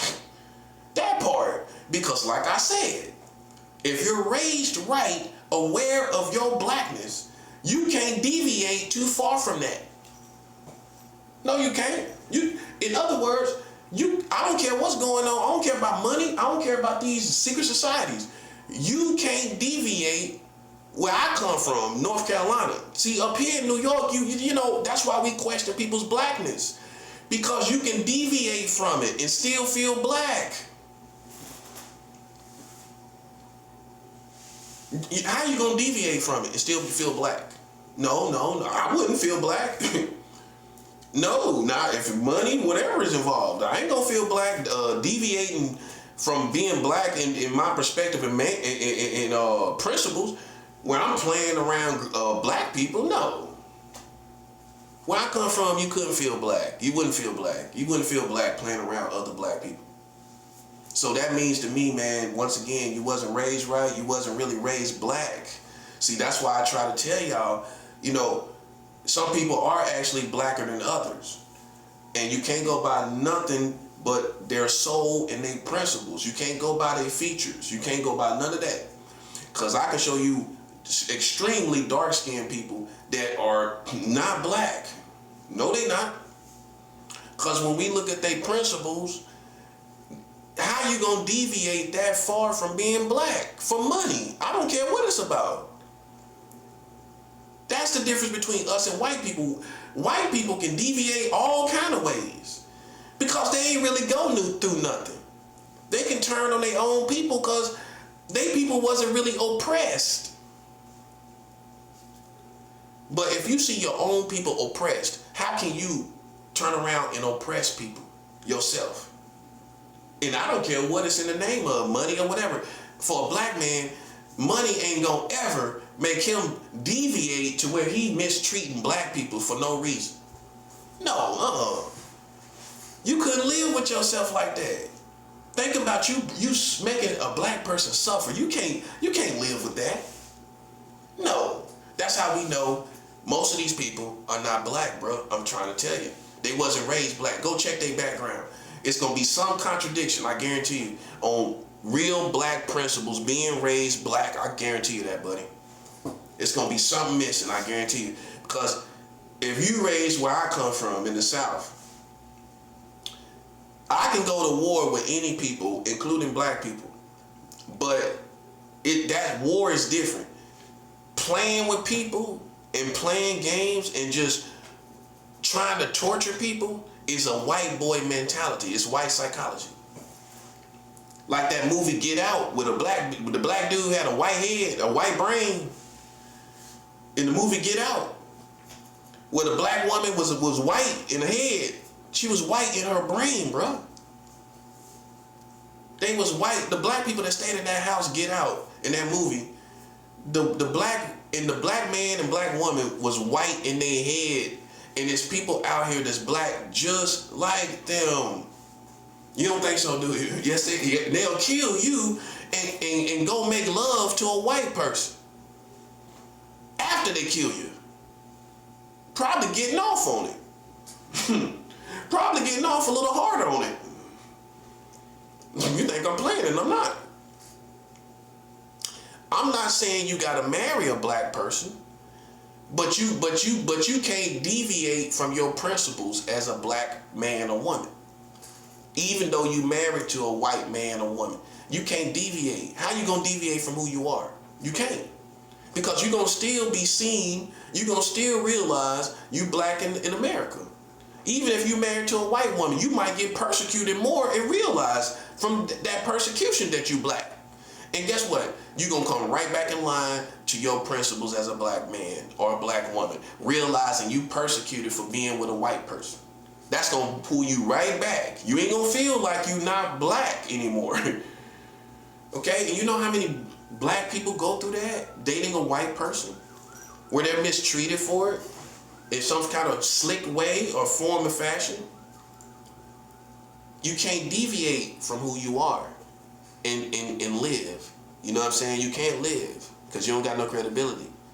See, that's where we're coming to as a collective community. That's why we dying, because we can't live killing each other. You know what I'm saying? It's too much of a deviation from who we are, for what we've been through, for all the visuals we've seen of black people being killed and lynched and everything. How can we deviate too far from that? We can't. We can't deviate too far from it. That's why those who are out there doing all that killing and killing children, we don't esteem them as black as us. No, because you wouldn't be able to kill so easily. You wouldn't be able to do it. I can see if you defended yourself now, but just out here like people are reckless, you know what I'm talking about. These dudes with an attitude just killing people for nothing. You know exactly what type of thug mentality I'm talking about. You can barely say something to this person. You can't even. You can barely say something to this type of personality. They kill people at the drop of a hat, bro. I ain't never been that type of person. You know what I'm saying? I protect myself for sure. But just where you say something to me wrong, I gotta already be in a mood. I gotta already be going through something. But you can say they going through something, but they not. It's a certain mentality, man, where it's an arrogance that you can't even say something to them without them doing something to you. You know what I'm saying? You know the type of personality. So, man, so how I see it, man, is this, man. How I see it is, if you're intellectually masculine, you're going to form your own opinion of Russia and China. Because Russia does not have a problem with white people, with black people. They got a problem with white America. If you ask Russians, the country Russia, if you ask them, are you against black people? They're going to tell you, no, I don't have nothing against. I feel like they're oppressed in America. That's what they're going to tell you. In other countries, going to tell you the same thing. I'm not against black people. Y'all are oppressed in America by these white people. You've been oppressed the whole time. If anything, we feel like that's why we hate America, because of how they treated you. And that's most countries. So if you go talk to people outside of America, including Russia, China, and all these different countries, they gonna tell you, my beef is with the white Americans. So then after that, I'm gonna form my own opinion on who they really are. I'm not gonna listen to these white people and they tell me, well, you know, Russia's the enemy. Well, explain it intelligently why Russia's the enemy. I want to know the key points, the real wars, the wars we fought, the real key points of why Russia is the enemy of America. Tell me the key points. Tell me the real reason. No, see, the truth is they're your competition, and you demonize the competition. That's the truth. The truth is you just demonize the competition. That's what they're gonna do. That's human nature. You're gonna demonize the competition. Russia is right there with America, neck and neck. If America ever fall off, Russia gonna be right there as the leader of the community. And they know that. China gonna be right there as the leader of the community if America fall off. So what you gonna do? You're gonna be neck and neck with these two communities, being Russia and China, and you're gonna demonize both of them. That's part of it, man. I'm smart enough to know that. But they're gonna tell you in these vague ways that's the enemy. Well, explain, tell me what wars we fought. Tell me why. Key points why they're the enemy. What made them the enemy? It's competition. That's all it is. It's human nature. You know what I'm saying? And some will say in there's healthy competition, but then there's also toxic competition. So it's healthy and toxic competition. That's what it basically is. In a cocktail. With Russia and America and China. I mean, America has healthy and toxic competition between both of those countries. That's all it is. Because if they fall off, China gonna get it or Russia gonna get it. One of the two. And some would say China because of all the technology and everything they got going on over there. You know what I'm saying? I stand with Russia myself. But because I feel like politically, they're more of a juggernaut. You know what I'm saying? Politically, they're more of a juggernaut. You know what I'm saying? You could easily see them navigating reasonably. That's why really Putin he plays chess, because he don't want to play the same position where he's unreasonable politically. He got nukes and everything. He could have been destroyed Ukraine, but he got to act reasonable to maintain that same integrity. And now I realize that's what it is. You know what I'm saying? Because once America fall off, you want to be considered by the international community. Russia want to be considered a reasonable country that's not a dictatorship, that's not tyrants, that can run the whole entire world in leadership, by leadership. So he can't respond like everybody else, like every other country would respond, because they next in line for leadership. And when America fall off, Russia is next in line. And what they got over China is their political views is more acceptable internationally than China. China couldn't really, right now, they couldn't really run the whole world with their political views and everything. Russia could do way better. You know what I'm saying? So people gonna look at that before they obviously look at technology, because your technology might not necessarily benefit us necessarily if we can't afford it, or you know we can't get it. You know, so but politics goes a long way. You know what I mean?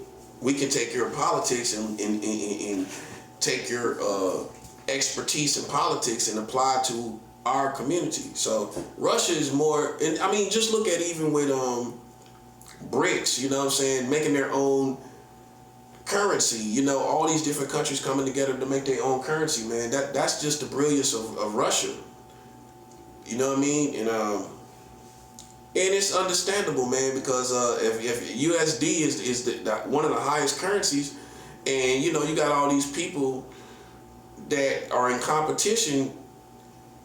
Well, America's in competition with all these people. They gonna manipulate the USD in war. That's what they gonna do, and people got tired of it. So now they creating their own currency, and I understand why. Because as long as America esteem you as competition, what they gonna do is manipulate the dollar over and over again all around the world and everything. That's all they gonna do. Think about it. That's the number one, that's basically consistently the number one currency right now. Okay, so it has been for X amount of time, so what you gonna do? If you got all this competition, you gonna manipulate with the currency. That's all you gonna do. So that's just the brilliance of, that's an example of the brilliance of Russia, is just to go ahead and start making their own currency with the BRICS situation. And they got a lot of nations that's joined it, you know what I'm saying, where they're getting on board to create a currency that is outside of the USD. That's what it's all about. While people are always thinking it's something else, it's the mark of the beast or some other little conspiracy stuff, in that perspective and context, it's not. It's people coming up from up under the USD from being manipulated by the USD. That's what it is. That's all it is, man. So, you know,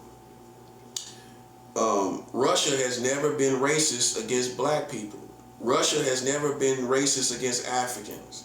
China has never been significantly racist against Africans. See, this is intellectual masculinity, where I stand up and form my own opinion. Okay? Because a white man can't think these thoughts for me. So I got to practice intellectual masculinity to have these thoughts as a black man where, you know, as far as I go, he ain't never had no problem with me. Russia ain't never had no problem with black people. China ain't never had no problem with black people. They always embrace us when we deal with them. They always embrace us in China. They always think about it. You know, we go over there and they always embrace us. You know what I'm saying? So, you know, but America has hated you just because you black. Just because of that. Look how simple-minded that is. Now, not looking at who you are as a person. You know what I'm saying? Look how simple-minded that is. Now that we've come this far as humanity, look how simple-minded that was. Just because of how you look. Okay? Now, China has never done that. China has never been racist against black people. And they've had Africans over there. Just in case you might not process that and think about it, it's black people, it's Africans in China. It's Africans in Russia. You might think it's hard to get over there. It's Africans in Russia. Okay? Now, the citizens are lower calibers of humanity. But I'm talking about leadership. I'm talking about government. You're going to have racist people, bums everywhere. That's just racist, you know, for whatever reason. But it hasn't been significant. Even with that being said, it's not significant racism in Russia. It's not. It's not significant racism in China against black people. It's nothing significant. But it is significant here in America. Because after slavery, the mentality just never stopped. And they preserved the mentality of us being lower than them. They never pulled us all the way up to being human like them. They never done it, and they haven't done it now. You go to Russia, you go to China, you get treated like a human being, not like a color. Here in America, they still have not come all the way 100% to treating you like a human being. It's in the air. It's in the air, whether you recognize it or not. That's the bottom line, man. You know what I'm saying? So how can people deviate and be playing with each other? Like that's me being from North Carolina. I just go to war instead of like getting into the matrix of like playing with black people. I'm gonna just go to war. That's all I'm gonna do. If I got problems with black people, I'm not gonna torture you, try to torture your mind, try to torture your whole life and all that. See, that's that culture. That's the American culture. Where they not even black. We don't consider them people black that's connected to the culture. They can just do stuff to other black people at the drop of a hat. Torturing them, doing all gang stalking, all this stuff. These secret societies torturing certain black people and all that. No real black person could do that. No. Because your conscience is going to get in the way. You're going to just get it over with. If you got beef with a black dude, you ain't going to torture that person. Because you're going to start thinking about oppression or oppressing a black person. You're going to start thinking on those levels like I'm oppressing a black person. So rather than do that, I'm going to just get it over with. Whatever I got to do. You know what I'm saying? As opposed to having this long-term thing where I'm just torturing this black. I could never do that to a black person. I'm going to just go ahead and take care of my business. Because it's just going to be that'll be a trigger for me as far as how white people oppress black people. I ain't going to be no oppressor. I'm going to just take care of my business as quick as I possibly humanly can. So, that's how I see it. That's how I see it, bro. So, that's how you have to think. People got on that American wave and played themselves. Now, see, that part. So getting on them American waves, playing yourself. On them culture waves, playing yourself. And you ain't never seen me contradict my character and contradict who I am. If am I perfect? No, I'm not. Am I gonna contradict myself to a certain degree dealing with these black people? I probably will. But just totally deviate from who I am, where I'm trying to torture people, that's a different lane. Where I'm trying to torture this black dude, I'm trying to play around, I'm trying to play with his head every time I get a chance, every day I get a chance. That's a whole different, you can't even compare yourself to black people anymore. You can't even act like you black anymore. That's how I see it. And I don't care if it's in the name of money, I don't care if it's in the name of Freemasons or whatever else. You can't say you us anymore. You done too much to black people. You know what I'm saying? That's how we see it. You can't say. Now, if I went to war with black people, I'ma still get a pass because I played a logical position, which is eye for an eye, tooth for a tooth. It's eye for an eye, tooth for a tooth. That applies to any situation. But when you see me just right out, just trying to torture black people and play with their head and just humiliate them to the extreme degree, nope, you ain't gonna ever see me do that. Cause if you raised right, you gonna get triggered on your own family. Your own family gonna trigger you. Like, I can't do that to black people. I can't do that. See, that's me being from North Carolina. You know what I'm saying? That's me being from North Carolina. Now, the big city, y'all sold out for money a long time ago. That's why you're not blacker than us from the South. You're not, because you'll step on your own people if the money is right. That's how New York been like that for decades. Black people will step on other black people if the money is right.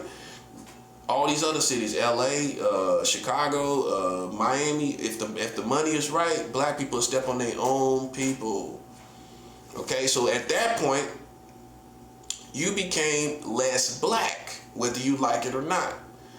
Because if you was truly black as you claim to be, you wouldn't be able to live with that.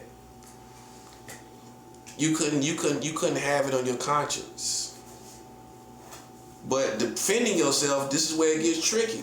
You can do that all day, because that's what you're supposed to do. So I can't say it's everybody out there, because some people out there are defending themselves at the drop of a hat. What you gonna do? Somebody trying to rob you, somebody trying to play, so you can't go to the extreme and say, well, if you happen to kill a black person, you lose your blackness. Not in every case. Not in every case, man, because times have changed and people out here, playing in people's face. They don't care nothing about it. See, They don't care nothing about being black no more. So then those type of people, what we gonna do? We gonna kill them like we kill anybody else. Not torture, kill, exterminate, get rid of. That's not torture. That's not dragging this campaign out where I'm torturing these people. I'm gonna just exterminate and get rid of, because that's my mentality. They shouldn't be here. Torture is not saying you shouldn't be here. In fact, some people that have a psychology, that suffer from psychosis, that torture people, they want you to be here instead of killing you. Because they want to torture you instead of you just dying. They feel like it's better for you to live so they can torture you. I'm not a person that torture people. I'd rather exterminate. My perspective is to just get rid of you, get you out of this country. Get you out of the world. That's how I see it. Not, now see, it gets tricky because sometimes, everybody got their personal vendettas, you know what I'm saying? Where, like, in certain cases, man, with these secret societies, you want to make them feel something. Them secret society people that play games with us, yeah, you kind of want to make them feel something, man. But at the end of the day, if I had to choose, if it was a coin toss, I would choose extermination, elimination, neutralizing target over torture. You know what I'm saying? Just getting rid of people over torture. But everybody ain't like that. You know what I'm saying? So you got to know psychology. You got to understand, like I've been saying over and over again, you got to understand higher psychology. You know what I'm saying? You got to understand it. We winning these wars. They trying to put pressure on us. You know what I'm saying? And the only way you're going to win is if you just come to terms with the fact that America's the enemy. They've been the enemy. That's why it shouldn't be hard. It shouldn't be hard for you as a black man or a black woman. Hey, how hard is it for you to realize they're the enemy and they've been the enemy against us for so long? I'm going to tell you what the problem is. You thought it was gone. You thought it was going away, and it's not. I can show you each year where somebody black was killed in an unjust way by white people. Last year it was Sonia Massey, where they came into her house and shot her down. Police shot her down. Okay? That's the police. That's white people. Okay? That's the last time, just in case you think it's gone. A real black person ain't gonna never think it's gone. It's never gone. And you can always get examples of how it's not gone. Okay, so black mentality wouldn't be able to do this kind of stuff that they're doing. That's why we esteem whoever is with these people as white supremacists or influenced by white supremacists. We will never see them as black people. Because as you can see, I'm competent enough to take care of my wars and destroy other people that are black without torture, without gains, without psychological gains. See, there's a thin line between it. I'm just getting down to business. You know what I'm saying? I'm just neutralizing targets and people that played in my face, and that's that. No matter who it is, and I don't discriminate. But when you get off on all these games and psychological games, you lose your blackness in the process. And maybe you don't care about it no more. I mean, maybe that's what it is. But no matter how you try to justify it, we ain't gonna justify it, no.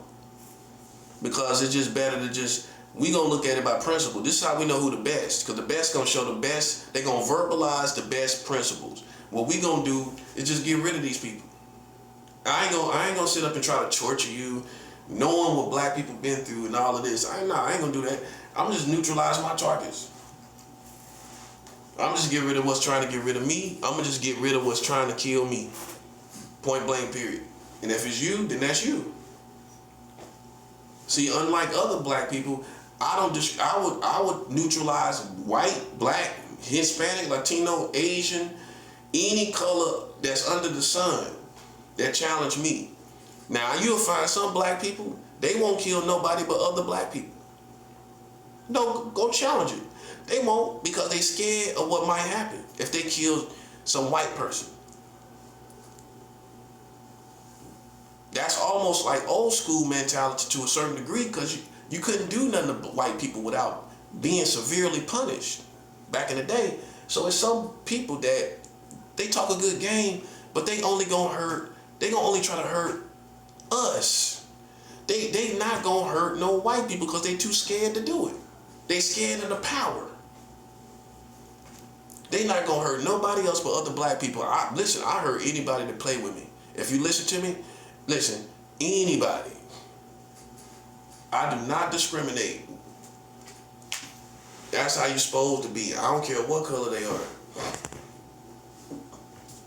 That's how you know I'm a soldier. I don't care. I don't care what color they are. Okay? Russia did have slaves in their country, but it wasn't African slaves. It was slaves of Asian descent, most likely from China or migrating from there. So the Russians did have slaves, but it wasn't nothing like what we went through, what my ancestors went through in America. And the people that come from those bloodlines don't have this bitterness like we do. So Russia did have slaves. You know what I'm saying? I went and educated myself on that. They had slaves in Russia, but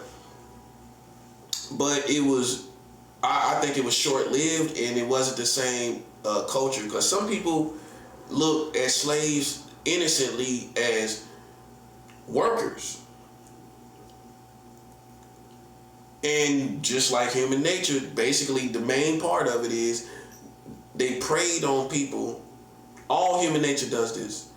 They prey on people for whatever reason that is in a position where they really don't have power. They don't have financial power. They don't have authority. That's just human nature. That's how all the slaves happen around the world, is because they seen you as the weak. And they put you to work, because the first thing a country needs is workers without paying these people. Slavery became, in essence, how you need to hear it. It became a dream of a world, or a leader of a world, or a leader of a country where I don't have to pay these people. So let me find, even if it's in war, if I go to war with people or whatever, let me find people that I don't have to pay, and I can just work them. So after war and different things, people made slaves, people that could just work, and they don't have to pay these people. That's basically what it became. It was all about the labor without paying people. That's what slavery basically was all around the world. But here, uniquely in America, they began to have this racist culture in slavery that you wouldn't see really anywhere else in the world to the degree that you see it here.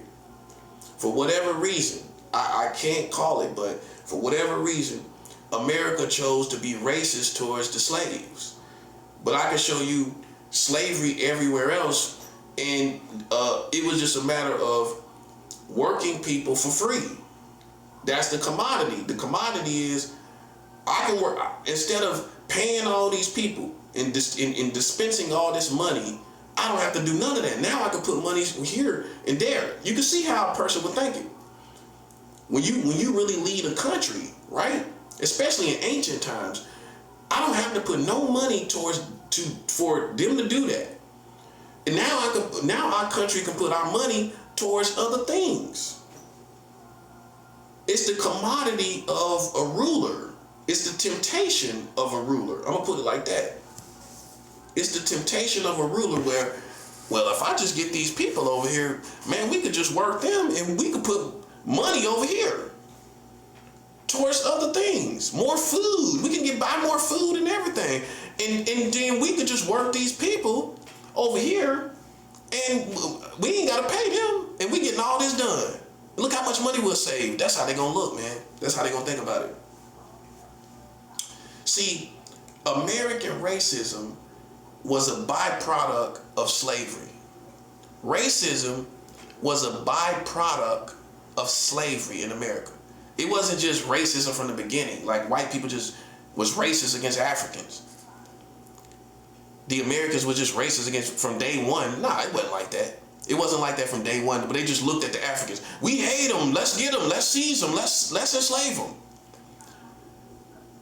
So it never started out. It didn't start out with racism just from day one. It was based on the same dynamic of we can work these people and basically pay them nothing, and we can put our money somewhere else, right? That's all it was based off of. Then racism became a byproduct of slavery. During slavery, you got the byproduct of racism. It was birthed out of that experience. And that's why you will find, because of the forefathers of this country, that they feel it's almost heritage to be racist. Because that's how their forefathers was, and they considered, because that's how their forefathers was, they consider that heritage. It's some people like that. Think about it. You seen the forefathers that built this country, and they was racist, right? That's gonna be low-key heritage to a lot of people. That's gonna be worldview heritage, worldview inheritance, where you willingly inherit this racist perspective, because that's how your ancestors was, and a white person gonna think they were successful that way. They were strong that way. They had everything in control that way, and that's how it stays in vogue, if you will. That's how it stays relevant, because white people gonna think that's how they stay in control, is to be racist. Because now I ain't gonna really consider your humanity as much, and through that I can keep you in more control, as opposed to playing with you and trying to work it out with you. I ain't gonna do that. I can just be racist and then keep you in control. See, so racism became more about control more than anything else. It became a tool where I could just suppress my conscience and just control you, and I don't gotta worry about nothing. I ain't gonna worry about racism. I'm gonna worry about getting this country under control, and if I'm racist, I'm just gonna do it. I'm just gonna get this country under control. That's what it is. That's what racism is, modern day. And racism also, like I covered, basically it manifests as like money and living wage and cost of living, all of that. That's racism is money now. Because if I take your money, you can't make it to my neighborhood. You can't make it to a white man's neighborhood without money. Which means he don't have to coexist with you, really. And then by the time you get there, you're going to be the kind of Negro that he wants there anyway. Because you done been around a ton of white people, you're cultured, you're more acceptable to him, and some will say they will recognize white people's place in America more than somebody else. Because they're going to see all the money, they're going to see all what white people are doing. By the time you get there, you're going to realize white people's place and position in America. You're going to show more reverence. Low key. You might not be praising them, but low key, you done seen so much what white people got. By the time you get to his neighborhood, you're going to have more reverence for him. So how they probably feel by the time you get here, you the type of Negro that we can tolerate. But all these other people, we got to shut down money to stop them from getting here. We got to stop them. How we going to stop them if they can work hard? We got to stop them with money. A lack of money, the living wage, cost of living, and all of that. That's why they ain't gonna work out, because they don't want all them black people coming over there where they live at. If they made wages better, how you'll be able to do it? You'll be able to go to a better neighborhood, a white neighborhood. And every time we do that, they move out, especially in the South. In a white suburb that white people been in the South since the 70s, 60s, 70s, 80s. They done moved out of it because black people got enough wages to move in. And their response is not to coexist. Their response is to move out. That's where you get the term, there goes the neighborhood. How do you think that started? with black people most likely moving into a neighborhood. Well, there goes the neighborhood. And so I would say since about the 80s, they've been moving consistently out of the neighborhoods that they once had, that the ones that we can now afford. You know what I'm saying? Middle class people, low class middle people, middle class, low middle class. Now we can get in these suburban neighborhoods where they used to be, where we couldn't get to, and they done moved out of them neighborhoods to other living, where they want to be to themselves. They don't want to be among us. So to really affect that, they got to affect cost of living. They got to affect minimum wage. They got to affect all those things. That's what it is. You know what I'm saying? But racism was a byproduct of slavery. Just like a bad job site, the manager started to say, oh, those people. Tell those people to get over here and do this. Tell those people to get... Racism became an attitude of superiority over the slaves when other masters in different countries did not express or flex this superiority.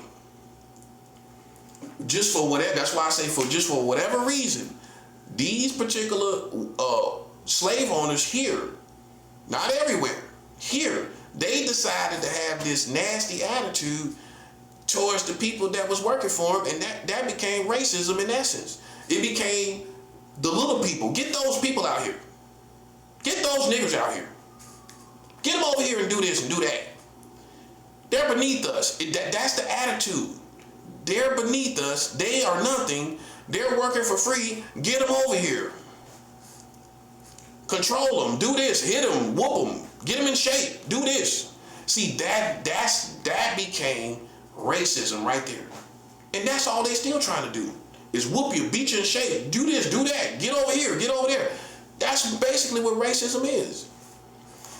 See, racism will work you. You can never be deceived thinking you got a job, you ain't subject to racism. Because they worked us from the beginning. They'll still work you. A racist man will work you. You think, oh, he a cool white man. Why? Because he gave you a job? He gave slaves a job. Slaves got a job from him. Don't ever get it twisted that because you a white man gives you a job, he's not racist. I don't work for a racist man. And if you live long enough as a black man, you don't work for a racist man too. You know he was racist. And the whole idea is, oh, he'll let you, he ain't gonna fire you right away. He's gonna whip you, beat you, and work you the way he wants to. And he's gonna get off on it too. He gonna like the feeling. That's why at some point you do gotta leave. When you see him getting off on it, you gotta leave, man. Nah, if you see somebody, if you even get a glimpse of a white man or woman getting off on playing with you while you working for them, you gotta leave, man. You gotta leave. You gotta leave. Now, see, our ancestors used to take it. White people treated them horrible. And they took peanuts to work all kind of jobs and was treated horrible. Me, I don't know, I guess I'm the progression, obviously. I ain't no way in the world I can work for somebody and they getting off on mistreating me and running me around and playing around and running me around. Nah, it ain't gonna happen. Once I know you playing with me, that's it. It's over. That's it. Like, if you a jerk, I might be able to tolerate a jerk. But somebody that's kind of getting off on playing with me, playing around, moving me around, doing it, and that's really what it is, nah, you can't do it, buddy. So, you know, man, that's just understanding where racism came from. It was a byproduct of slavery, where it was the little people, and then this became a culture, this mentality of those people. And then those people became niggas. But the mentality is they're beneath us, they work for us, they're nothing. That's what racism is. That's how it started. And basically, when you look at racism projected today, that's basically the same mentality. Because they gonna reinforce that the whole mentality that was in slavery, the racist is going to reinforce all the things I said. Those little people, those who work for us, and they're nothing. That's gonna be reinforced. That's why you have to understand the full capacity of racism. It's not just, oh, you're black. No, it's you're the little people, you work for us, get in your place. It's all of that, because that's where it started. So that's gonna continue. That's always been here. You know what I'm saying? So, you know, if you don't understand, racism ain't just, oh, we hate you because you're black. Racism is, you're the little people, get in your place, you know, you're nothing. You work for us. That's racism. And see, you got to understand the full capacity of it. It ain't, so you got to be able to detect it. You got to be able to detect it. Somebody acting like you work for them and all of that stuff, and all you the little people and all of this, and then you're nothing, and that's, you got to go. You can't just wait for a racial slur. You know, especially these days when we're calling each other niggas ourselves. Okay, so then, you know, it's too much of a contradiction. You know, you can't wait for that. You're gonna look for the full capacity of racism, which is, you work for us. You the little people, you know, you're nothing. You're disposable. When they start acting like that, when they don't acknowledge your humanity, those are racist people, man. That's what it is. Okay? And it ain't gonna never go away. See, some people thought at some point, because we fought back, that it would go away in America. It's not. It's not gonna go away. Just come to terms with it. The world is gonna end with racism still being here. I know it's sad, but it is what it is. It's not going away. It's never gonna go away. It's not gonna go away. So if America oppressed me, why should I take up their enemies? Why should I make China my enemy and you been my enemy? Why should I make Russia my enemy and you made me your enemy too? So I've been your enemy too. So why would I turn around and take up your enemies? See how it's almost like slavery? You taking his opinion of other men, like you a boy, like you his son or something. You form your own opinion. You see this stuff going on? You see this stuff going on? Okay then. You see how he treating you over here? Like I explained before, racism has been not just limited to America. These white Americans took racism all in the Middle East. They were racist out there in the 30s, the 40s, the 50s, the 60s. You think they was good people. They was good white people out there. Out east, out far east, they was good people out there. No, the racism manifested as these little people, these incompetent men that can't see some of these white people using this term, you know, because there's been you could say there's been a revival in the word incompetency in our community. But when some white people use it, it's a racial slur in term because they feel we're incompetent. They feel black people are incompetent. So anytime you hear white people have that in their vocabulary, you know, you gotta watch for it to make sure it's not racist, because for some people it is. They gonna call black people incompetent. Okay, that's what they gonna call us. So this is how they treated us around the world, like we're incompetent. They treated Middle Eastern people like they're incompetent. They treated Chinese people like they're incompetent. Like they can't run their own country. Like they can't take care of their own country. This is why a black man would respond totally different if he was the superpower of the world. I'm gonna let these countries fight out their own wars. I'm not getting in these wars. It's not my beef. I'm gonna go look at the politics and I'm gonna let the cards fall as they may, like the old ancient times. I'm not jumping in no wars. unless it truly is my alliance. But even then, man, you know, sometimes you gotta let people fight their own wars. That's what I'm talking about. You gotta let people fight their own wars and let the cards fall as they may. This is something that white America has not ever learned. Okay? Let these people fight. Leave them be. Let them be. Let the Russians and the Ukraine fight it out. Leave it alone. And you know what I'm saying? Let these people do what they do. See, that's the black man. A black man, I'll sit back and let these people fight. I mean, it's to an extreme. They always jumping in all these wars. Look at it. Middle East, they're in the wars in the Middle East with Israel and Gaza. They're in that. They're active in the war with Russia and Ukraine. They're down there in the, you know what I'm saying? They're down there in the Caribbean. Come on, man. Listen, man. Sometimes, man, you gotta let cards fall as they may, man. That's just how a black man gonna think. I'm just like, cause that's gonna kind of tell me who's the weak and who's the strong. You know what I'm saying? Sometimes we just gotta, hey, that's a way of kind of weeding it out, weeding people out. I mean, and through some funny way, it's gonna all work out, cause they're gonna get better and stronger against whoever is opposing them.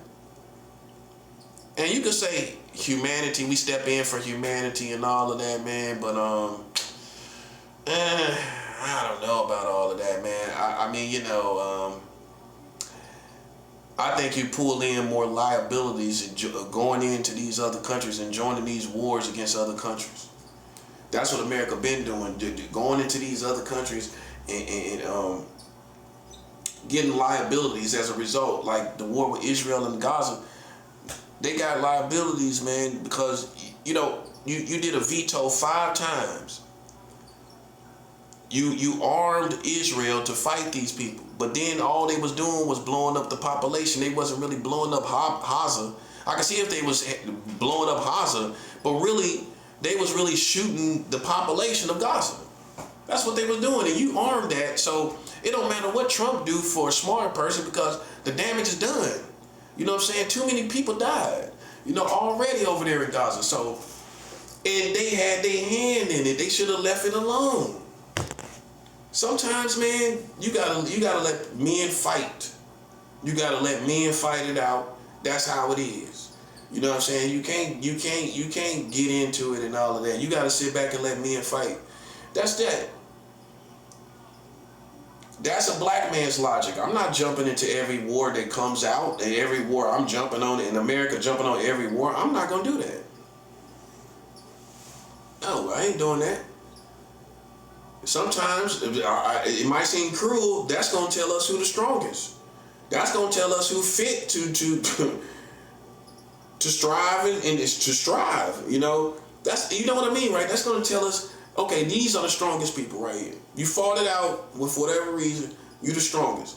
It's no way to stop death, man. It's no way to stop casualties, man. I mean, that's the biggest hang up, man. My thing is this: there is no clean war. There's no such thing of a clean war. A war is always gonna be treacherous, dark, and dirty. It's not no clean war. And right now, America's trying to make people fight clean wars. Europe is trying to make people fight clean wars. It's no such thing as a clean war. Okay? Now we up to date in these more sophisticated and complex and more innovative times, and people think they can fight a clean war now. There's no clean wars, which means at minimum, if you got casualties from the battlefield, from the soldiers, without the geographics, other geographics, families are going to be affected from them casualties. Children ain't going to have no family. So even if you don't believe in war, killing children in war, what about when their parents die? It's still going to affect them, and war is still going to affect them either way. So okay, if you blow up a grocery store, the children don't get no food. So even though you ain't blow up a school, you blowed up a grocery store, right? You didn't blow up a school. but you blew up a grocery store. Children gonna be affected too, buddy. Children gonna be affected too.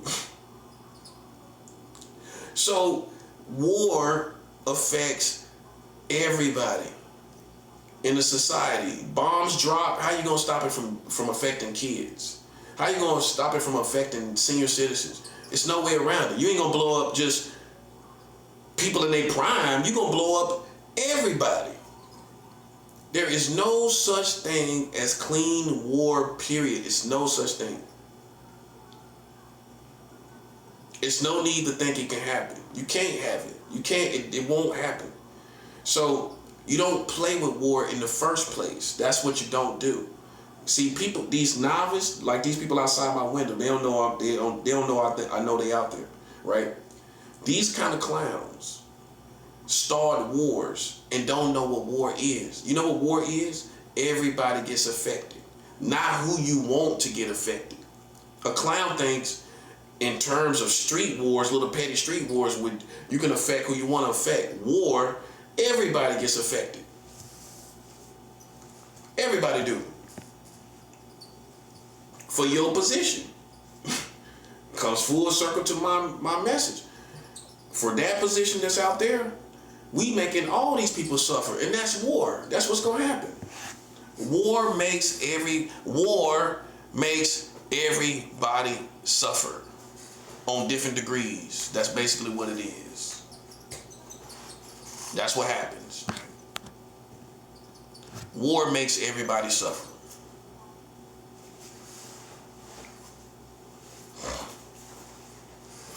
Okay? If you don't realize that, you'll be sitting back. Well, I mean, I wish they wouldn't do that in this war. I wish they wouldn't do this and this. Buddy, listen, man. You splitting hairs, because basically, man, war is going to affect everyone. Now, can you keep casualties to a minimum? You can try. You can try to do that, but wars are meant to be won. That's my perspective. You don't start a war to kind of try to critique it to where you're trying to do the right thing. You know what I'm saying? A war is meant to be won, which means, in the words of Sun Tzu taught this in The Art of War. Do not have lengthy campaigns. Don't have these lengthy campaigns.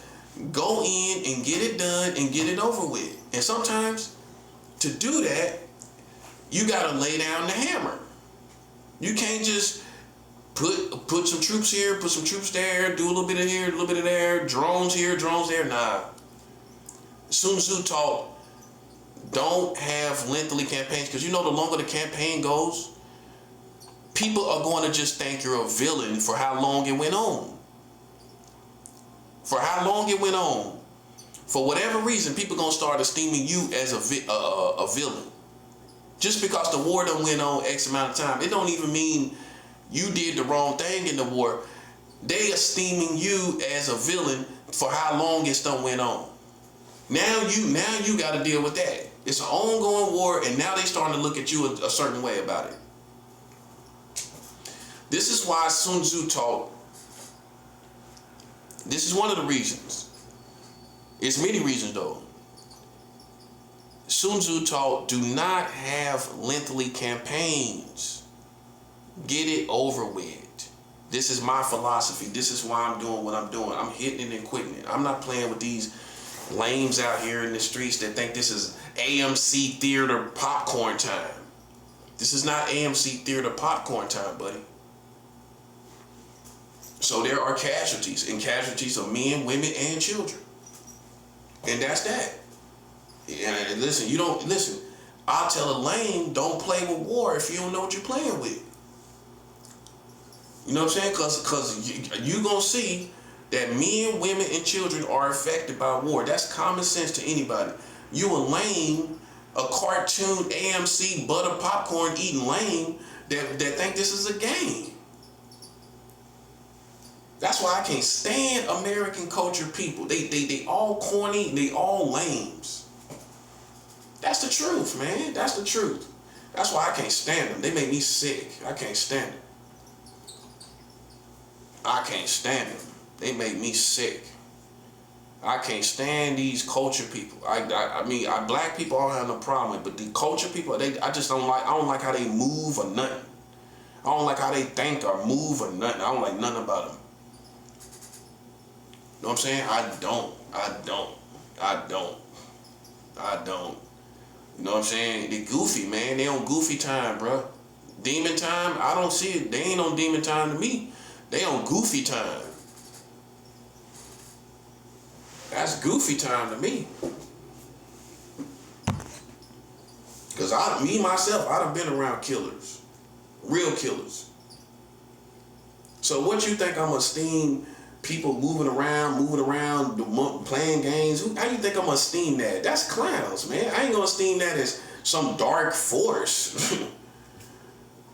Killing people is a dark force, buddy. Eliminating people's lives, that's a dark force. Where a person don't come back. There's no mercy. They don't live. That's a dark force, buddy. Gone forever. That's a dark force. So you get trivialized. Among people like me, you're going to get trivialized. If you ever been around any killers, you're going to trivialize these people. That's nothing, man. Come on, man. Stop playing. Stop playing, bro. I don't care what they do. I don't care how they do it. You know, it's clown games. Listen, they losers. They losers. They couldn't be successful, like I said, on their own. They wasn't raised right. And that's how they end up in those secret societies. They ended up in it because they were incompetent. And I'm not saying that as a racist person. I'm saying they were incompetent and they joined these secret societies to be successful in life. While the rest of us have to get it out the mud. Or practice discipline to where we don't compromise our blackness to join some secret society. So either we suffer either way. We get it out the mud, or we suffer to not do those things to maintain our blackness. So that's why we don't have no respect for them. I can talk about it intelligently. We don't have no respect for them, man. Because the rest of us getting it out the mud, or we suffering for being black without joining those things. You know what I'm saying? So we ain't gonna respect somebody that do it and gave in to it. You know what I'm saying? And we either a combination of both sometimes, where we got it out the mud and we abstain from those things to maintain our blackness. But you can just do what you want to do and get respect among us. It ain't gonna happen, buddy. It ain't gonna happen. That's why I don't have no respect for them. It don't matter what they do to manipulate. I don't have no respect. Okay?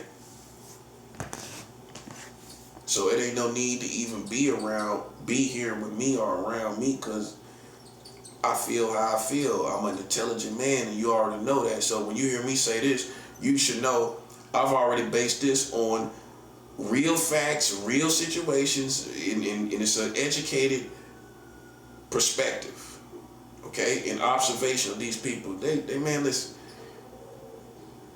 They are most of them are incompetent people, or people that thought they was competent. You know what I'm saying? Because they showed a sense of alpha male maybe early in life, but the highest sign of an alpha male is getting it out the mud for yourself, not joining some frat group like some college punk. See, that's the mentality.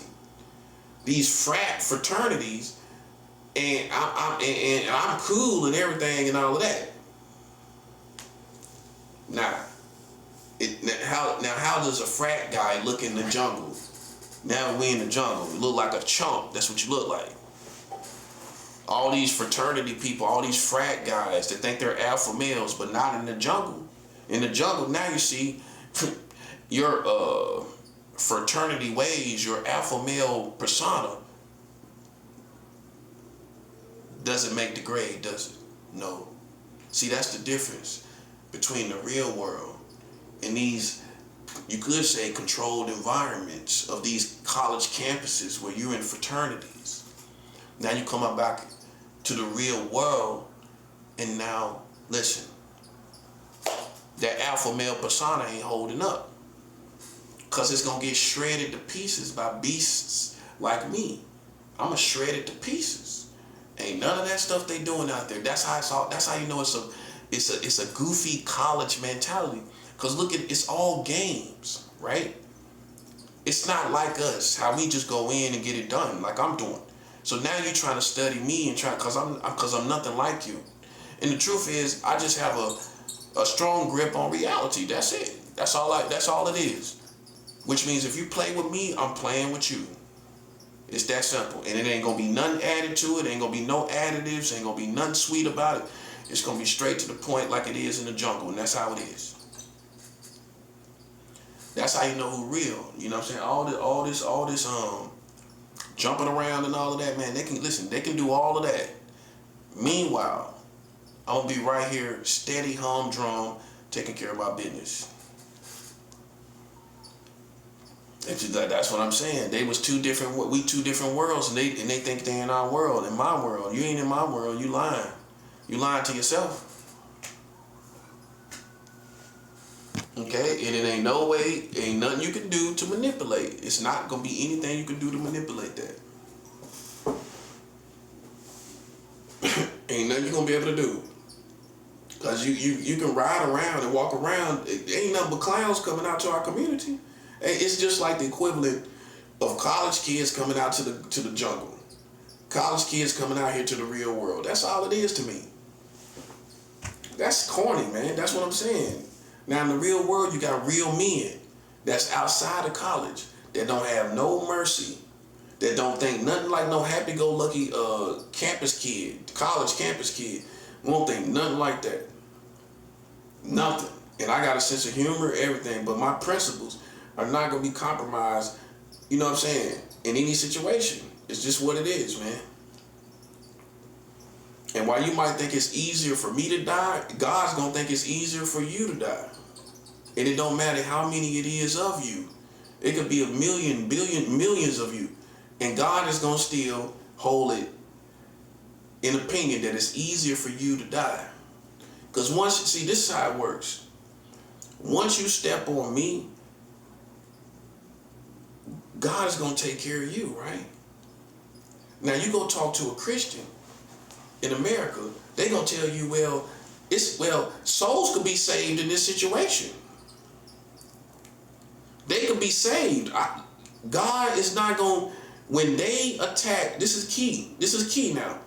When they attack in war, in consistent war, in patterns of war, or these clown games, God is not going to consider at that point of long-term games their salvation. I guarantee you that. And how can I prove that? With the word of God. I can show you, I showed you in the other video where Moses was commanded to kill certain people. God told them to do it. Okay, so God didn't consider their salvation. God didn't say, well, try to talk to them about me and try to see if they can get saved. He looking at their nature. They ain't got nothing to do with him. They ain't got nothing to do with God. And it's not being considered. They being considered an enemy of God's people. And that's it. See, I'm going to tell you what the problem is. You used to American Christianity. That's what the problem is. This is not American Christianity. I use the whole Bible, and if you're not smart, you don't know that a lot of American Christians have American worldviews projected in their Christianity. American worldviews. I don't have American worldviews in my Christianity. Where I'm gonna be influenced by what these other people saying and these other Christians saying, and how the culture and the community moves over here, and the philosophies that they live by. I'm gonna go by the word of God, where God commanded Moses to kill people that treated him as their enemy. That's that. God told him to kill him.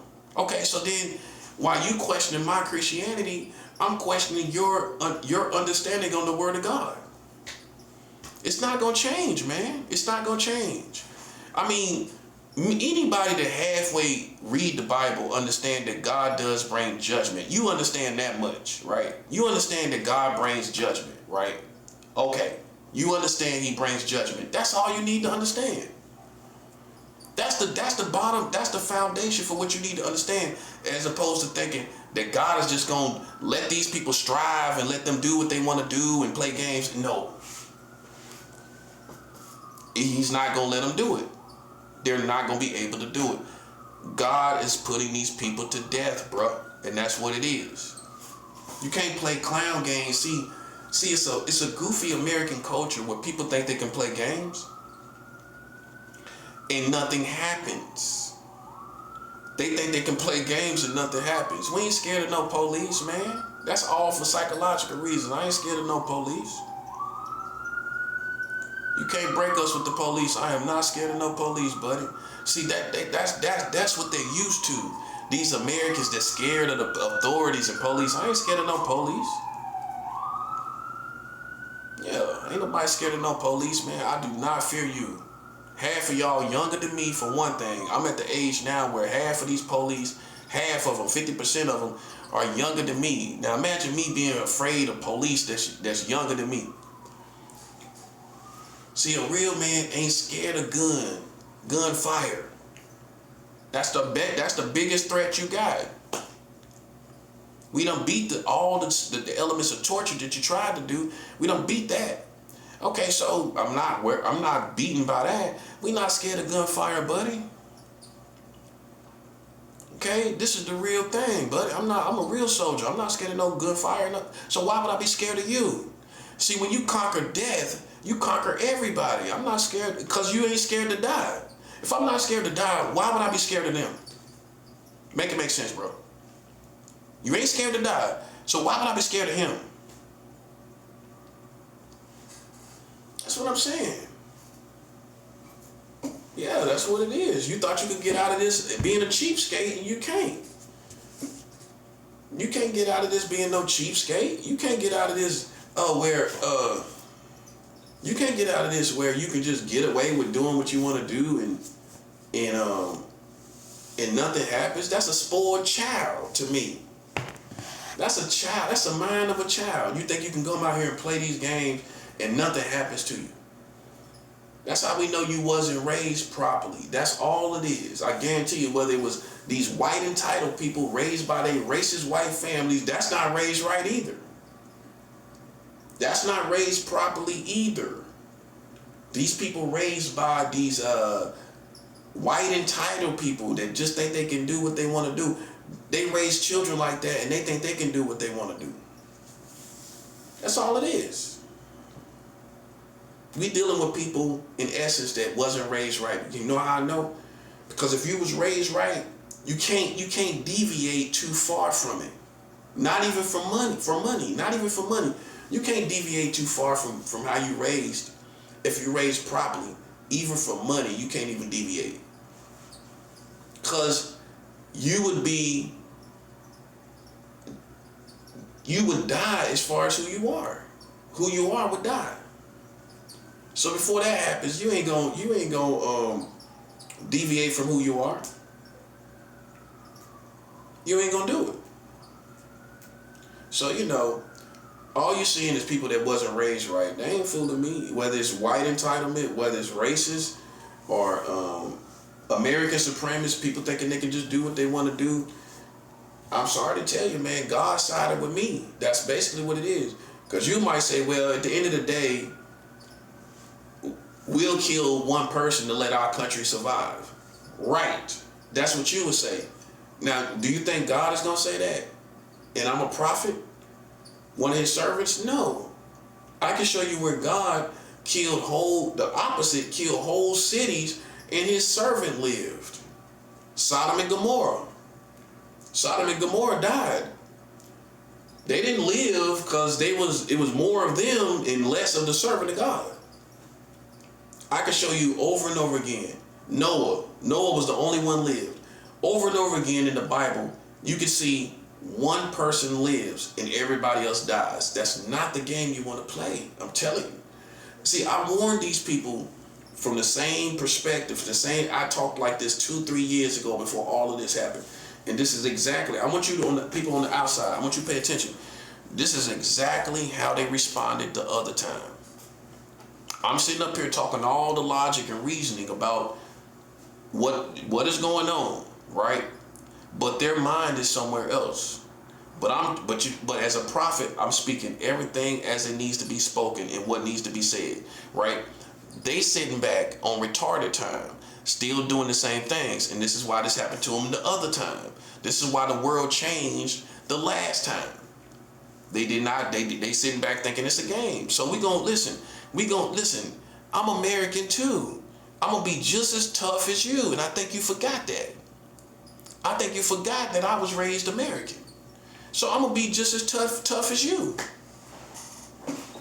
if not tougher. Being with God, I'm gonna be somebody raised in America that's just as tough as you, that joined God, and you ain't gonna win, buddy. I got all the culture, all the movies, all the enthusiasm and strength that you got from your culture. I got all of that. It's just like you do see in the movies. The person that came, you are destroyed by your own brother. You are destroyed by your own, somebody in your own family. The enemy within. You know why? You made me the enemy within. And I got all your strengths. I know all your weaknesses. You don't step on your brother because your brother knows your weaknesses. I know all your weaknesses as Americans. You can't beat me. Some even other countries don't know these little other things I know about you, how to beat you. What you really care about, like child marriage. I beat the Americans with that because I know. See, a foreign country may look on the outside and say, I don't think that's going to beat them. But until you're from America, you don't realize how much they value children on ground level for that to destroy their whole perspective of America and defeat them. That's why you have to trust the person that's here, right? I know this information of them marrying children will destroy their whole persona, their whole energy and courage and everything. It's the truth. It's going to destroy their whole persona. It's going to destroy their whole courage. And you can't come back from it. It don't make anything that they're doing out there worthwhile. It don't mean nothing. If you've been having sex with these children the whole time, and you have.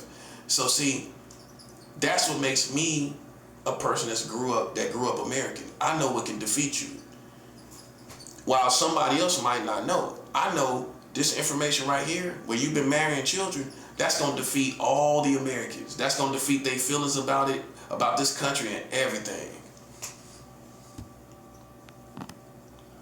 So I personally don't care how you try to manipulate. I personally don't care because I know I already defeated you. I know you don't feel worth nothing as Americans marrying these children the whole time. That's too much of a contradiction to the American culture and perspective. It's too much of a contradiction to the American worldviews. Okay, so maybe you thought I was autistic, maybe you thought whatever. I don't get affected by these psychological games. That's what makes me normal. That's what makes me in my right mind. I'm not affected by that at all, and I promise you that, buddy. And that's that, okay? But listen, how I feel is, you may feel that America deserves a showdown. I don't. Because once we see that you've been marrying children, you don't even deserve a formal showdown.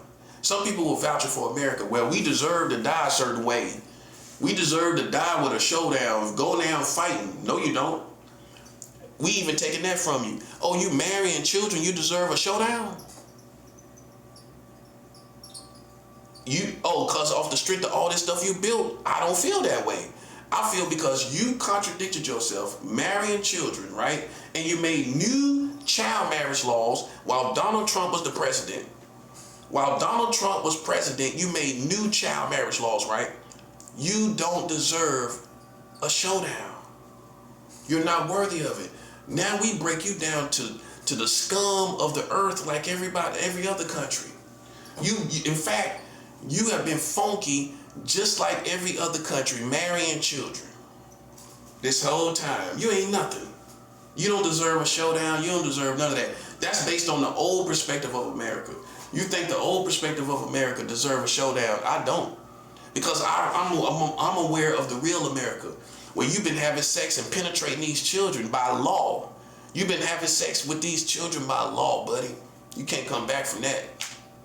Which means you so funky and dirty, you don't deserve no showdown. That's based off the old America that we all once believed in. Now because some of you will come out here and think, based on all this stuff you done built, based on this halfway false history, that America deserved this formal showdown. No, you don't. Not marrying children. We taking that too. You don't deserve no formal showdown because you're nothing. You're people that marry children. Why would I show down with you? Look at that part. Okay, you already defeated by marrying children. Then why would I take the next step of showing down with you, buddy? That's a 7 out.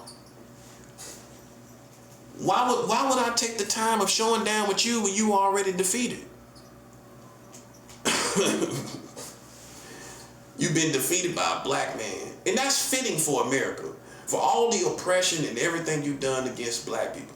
I think it's no more fitting that you was destroyed by a black man. I wouldn't have it any other way. I wouldn't have it any other way. That you got destroyed from playing with a black man. Playing with a black man. I wouldn't have it any other way. With all the oppression. It's your karma. Basically, you met the black generation that fought back. I represent the black man that fought back. Not sitting down, taking nothing, not bowing down to these people. It's not gonna happen, buddy. We live and die like this on this side, buddy. We live and die like this. While everybody else conform to being slaves and everything else. Basically, you conform to another man's mentality. You take his worldviews. You're not intellectually masculine to form your own opinions on your own. See, in a household, and I'm not being sexist when I say this, a woman submits to a man's mentality for the most part. She follows her husband's psychology and worldviews, right? For the most part. That's what makes them compatible. But in this compatibility, she submits to his intellectual perspective and worldviews. So he's the man, so obviously he's masculine, right?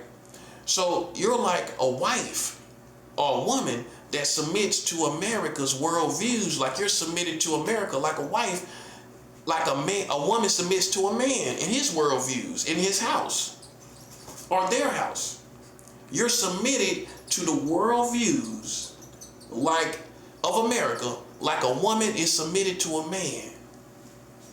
That's why you're intellectually feminine, where you submit to another man's worldviews like he's your man, like you his woman.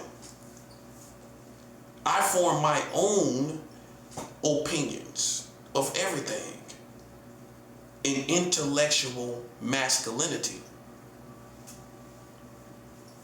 Okay? And it ain't gonna be nothing you're gonna be able to do to anybody respect that's gonna be able to manipulate. It's not gonna be able to manipulate. Yeah, I mean, I've been got you. Glory to Yahweh. I've been got you. I got you soon as we found out you was marrying children. Soon as we found out you was marrying children, bro, it's been over. It's been over. Okay, so it ain't a matter of love anymore. If you don't understand, I'm not talking. It's non-negotiable. I have to have my money. Not food stamps. Not cash assistance. My money. And until that comes, you playing yourself. You understand? Because I'm willing to die like this, which means, you know what it means? I'm going to be in this position forever. It's not going to change. See, if I had weak psychology, you would have been changed to me by now. I don't have weak psychology. I'm still the same man that I was last year and the year before that. I'm stronger than ever. So this is what you're dealing with. I'm not going to change, and I'm willing to die in this position. And that's the bottom line. You can believe it, you cannot believe it. Look at all I've been through, look at all I went through. Look at all I marched through and walked through. I walked through all of this, no matter what it looks like. What, do you think I'm scared? Come on, I'm way beyond that, man. Listen, I'm winning, I got the upper hand. They butt hurt and salty and ready to die. They suicidal, the other side is suicidal. I'm feeling good today, buddy. That's my reward for playing the right position. That's my reward for playing my right position. I'm good today. I feel great. I feel great. I'm fasting. I'm on day 5. I'm on day 6. So I got 5 days in, and that's how you know I'm strong, man. I say humbly, glory to God.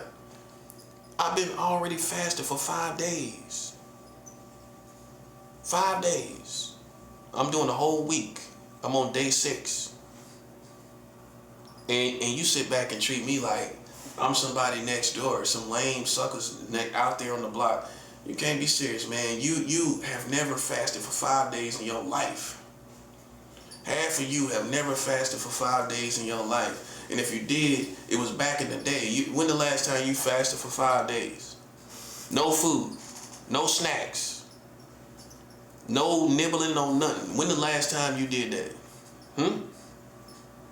Come on, stop playing with me, buddy. Listen, man, just off of fasting alone, you are beneath me, man.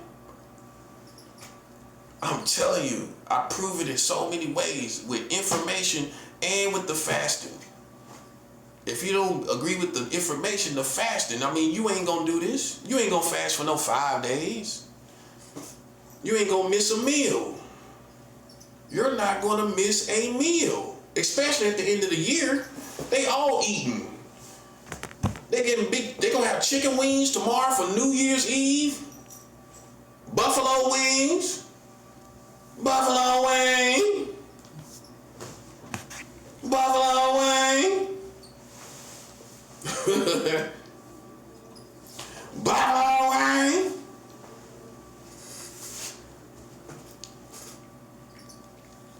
You're gonna have all of that tomorrow.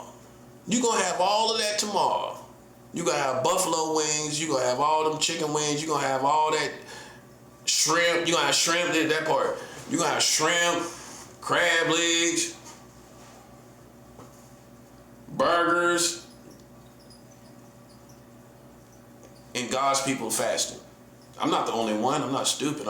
Especially at the end of the year, it's just a pivotal point. I know I'm not the only one fasting. But they not fasting. Those who think they greater than God's kingdom, they not fasting. They not doing this.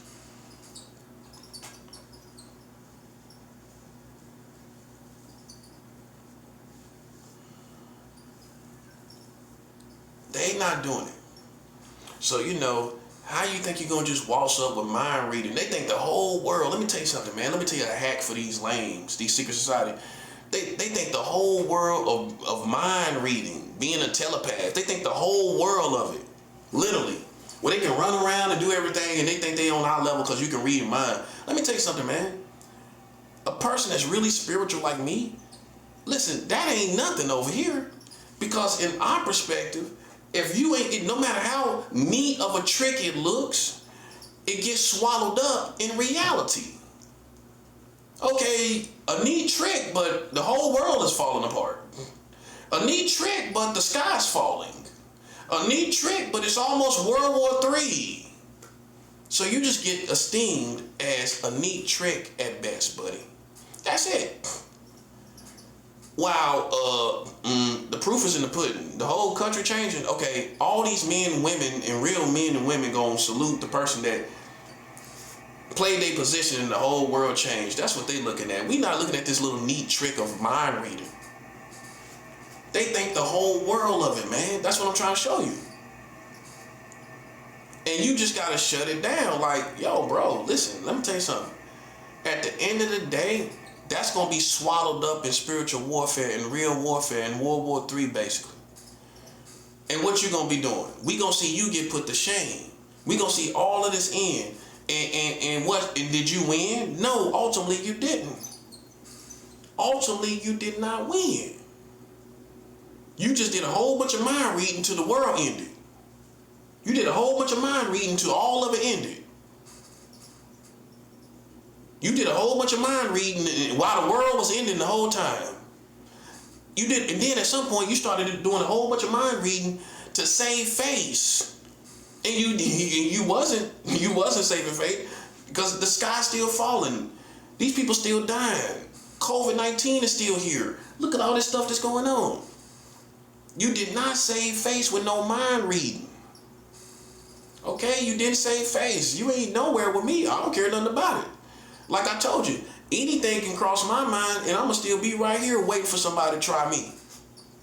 That's the next level. The prophet going to tell you, I don't care what crossed my mind. Come try me about it. Come talk to me about it. Come talk to me about what you think you see on my mind and see the reaction you get. You don't want no problems with me. You don't want no smoke with me, buddy. You don't want no smoke with me, buddy. Because you on clown time and I proved it. You on cartoon time, sucker. Because whatever you talking about, come my way with that. Come my way with it. That's what it boils down to. Come my way with it and try to tell me what you think you seen on my mind. Man, listen, bro. I stay armed, man. I stay armed. And guess what? I'm going to advance my weapons, which means I'm going to get bigger and better weapons.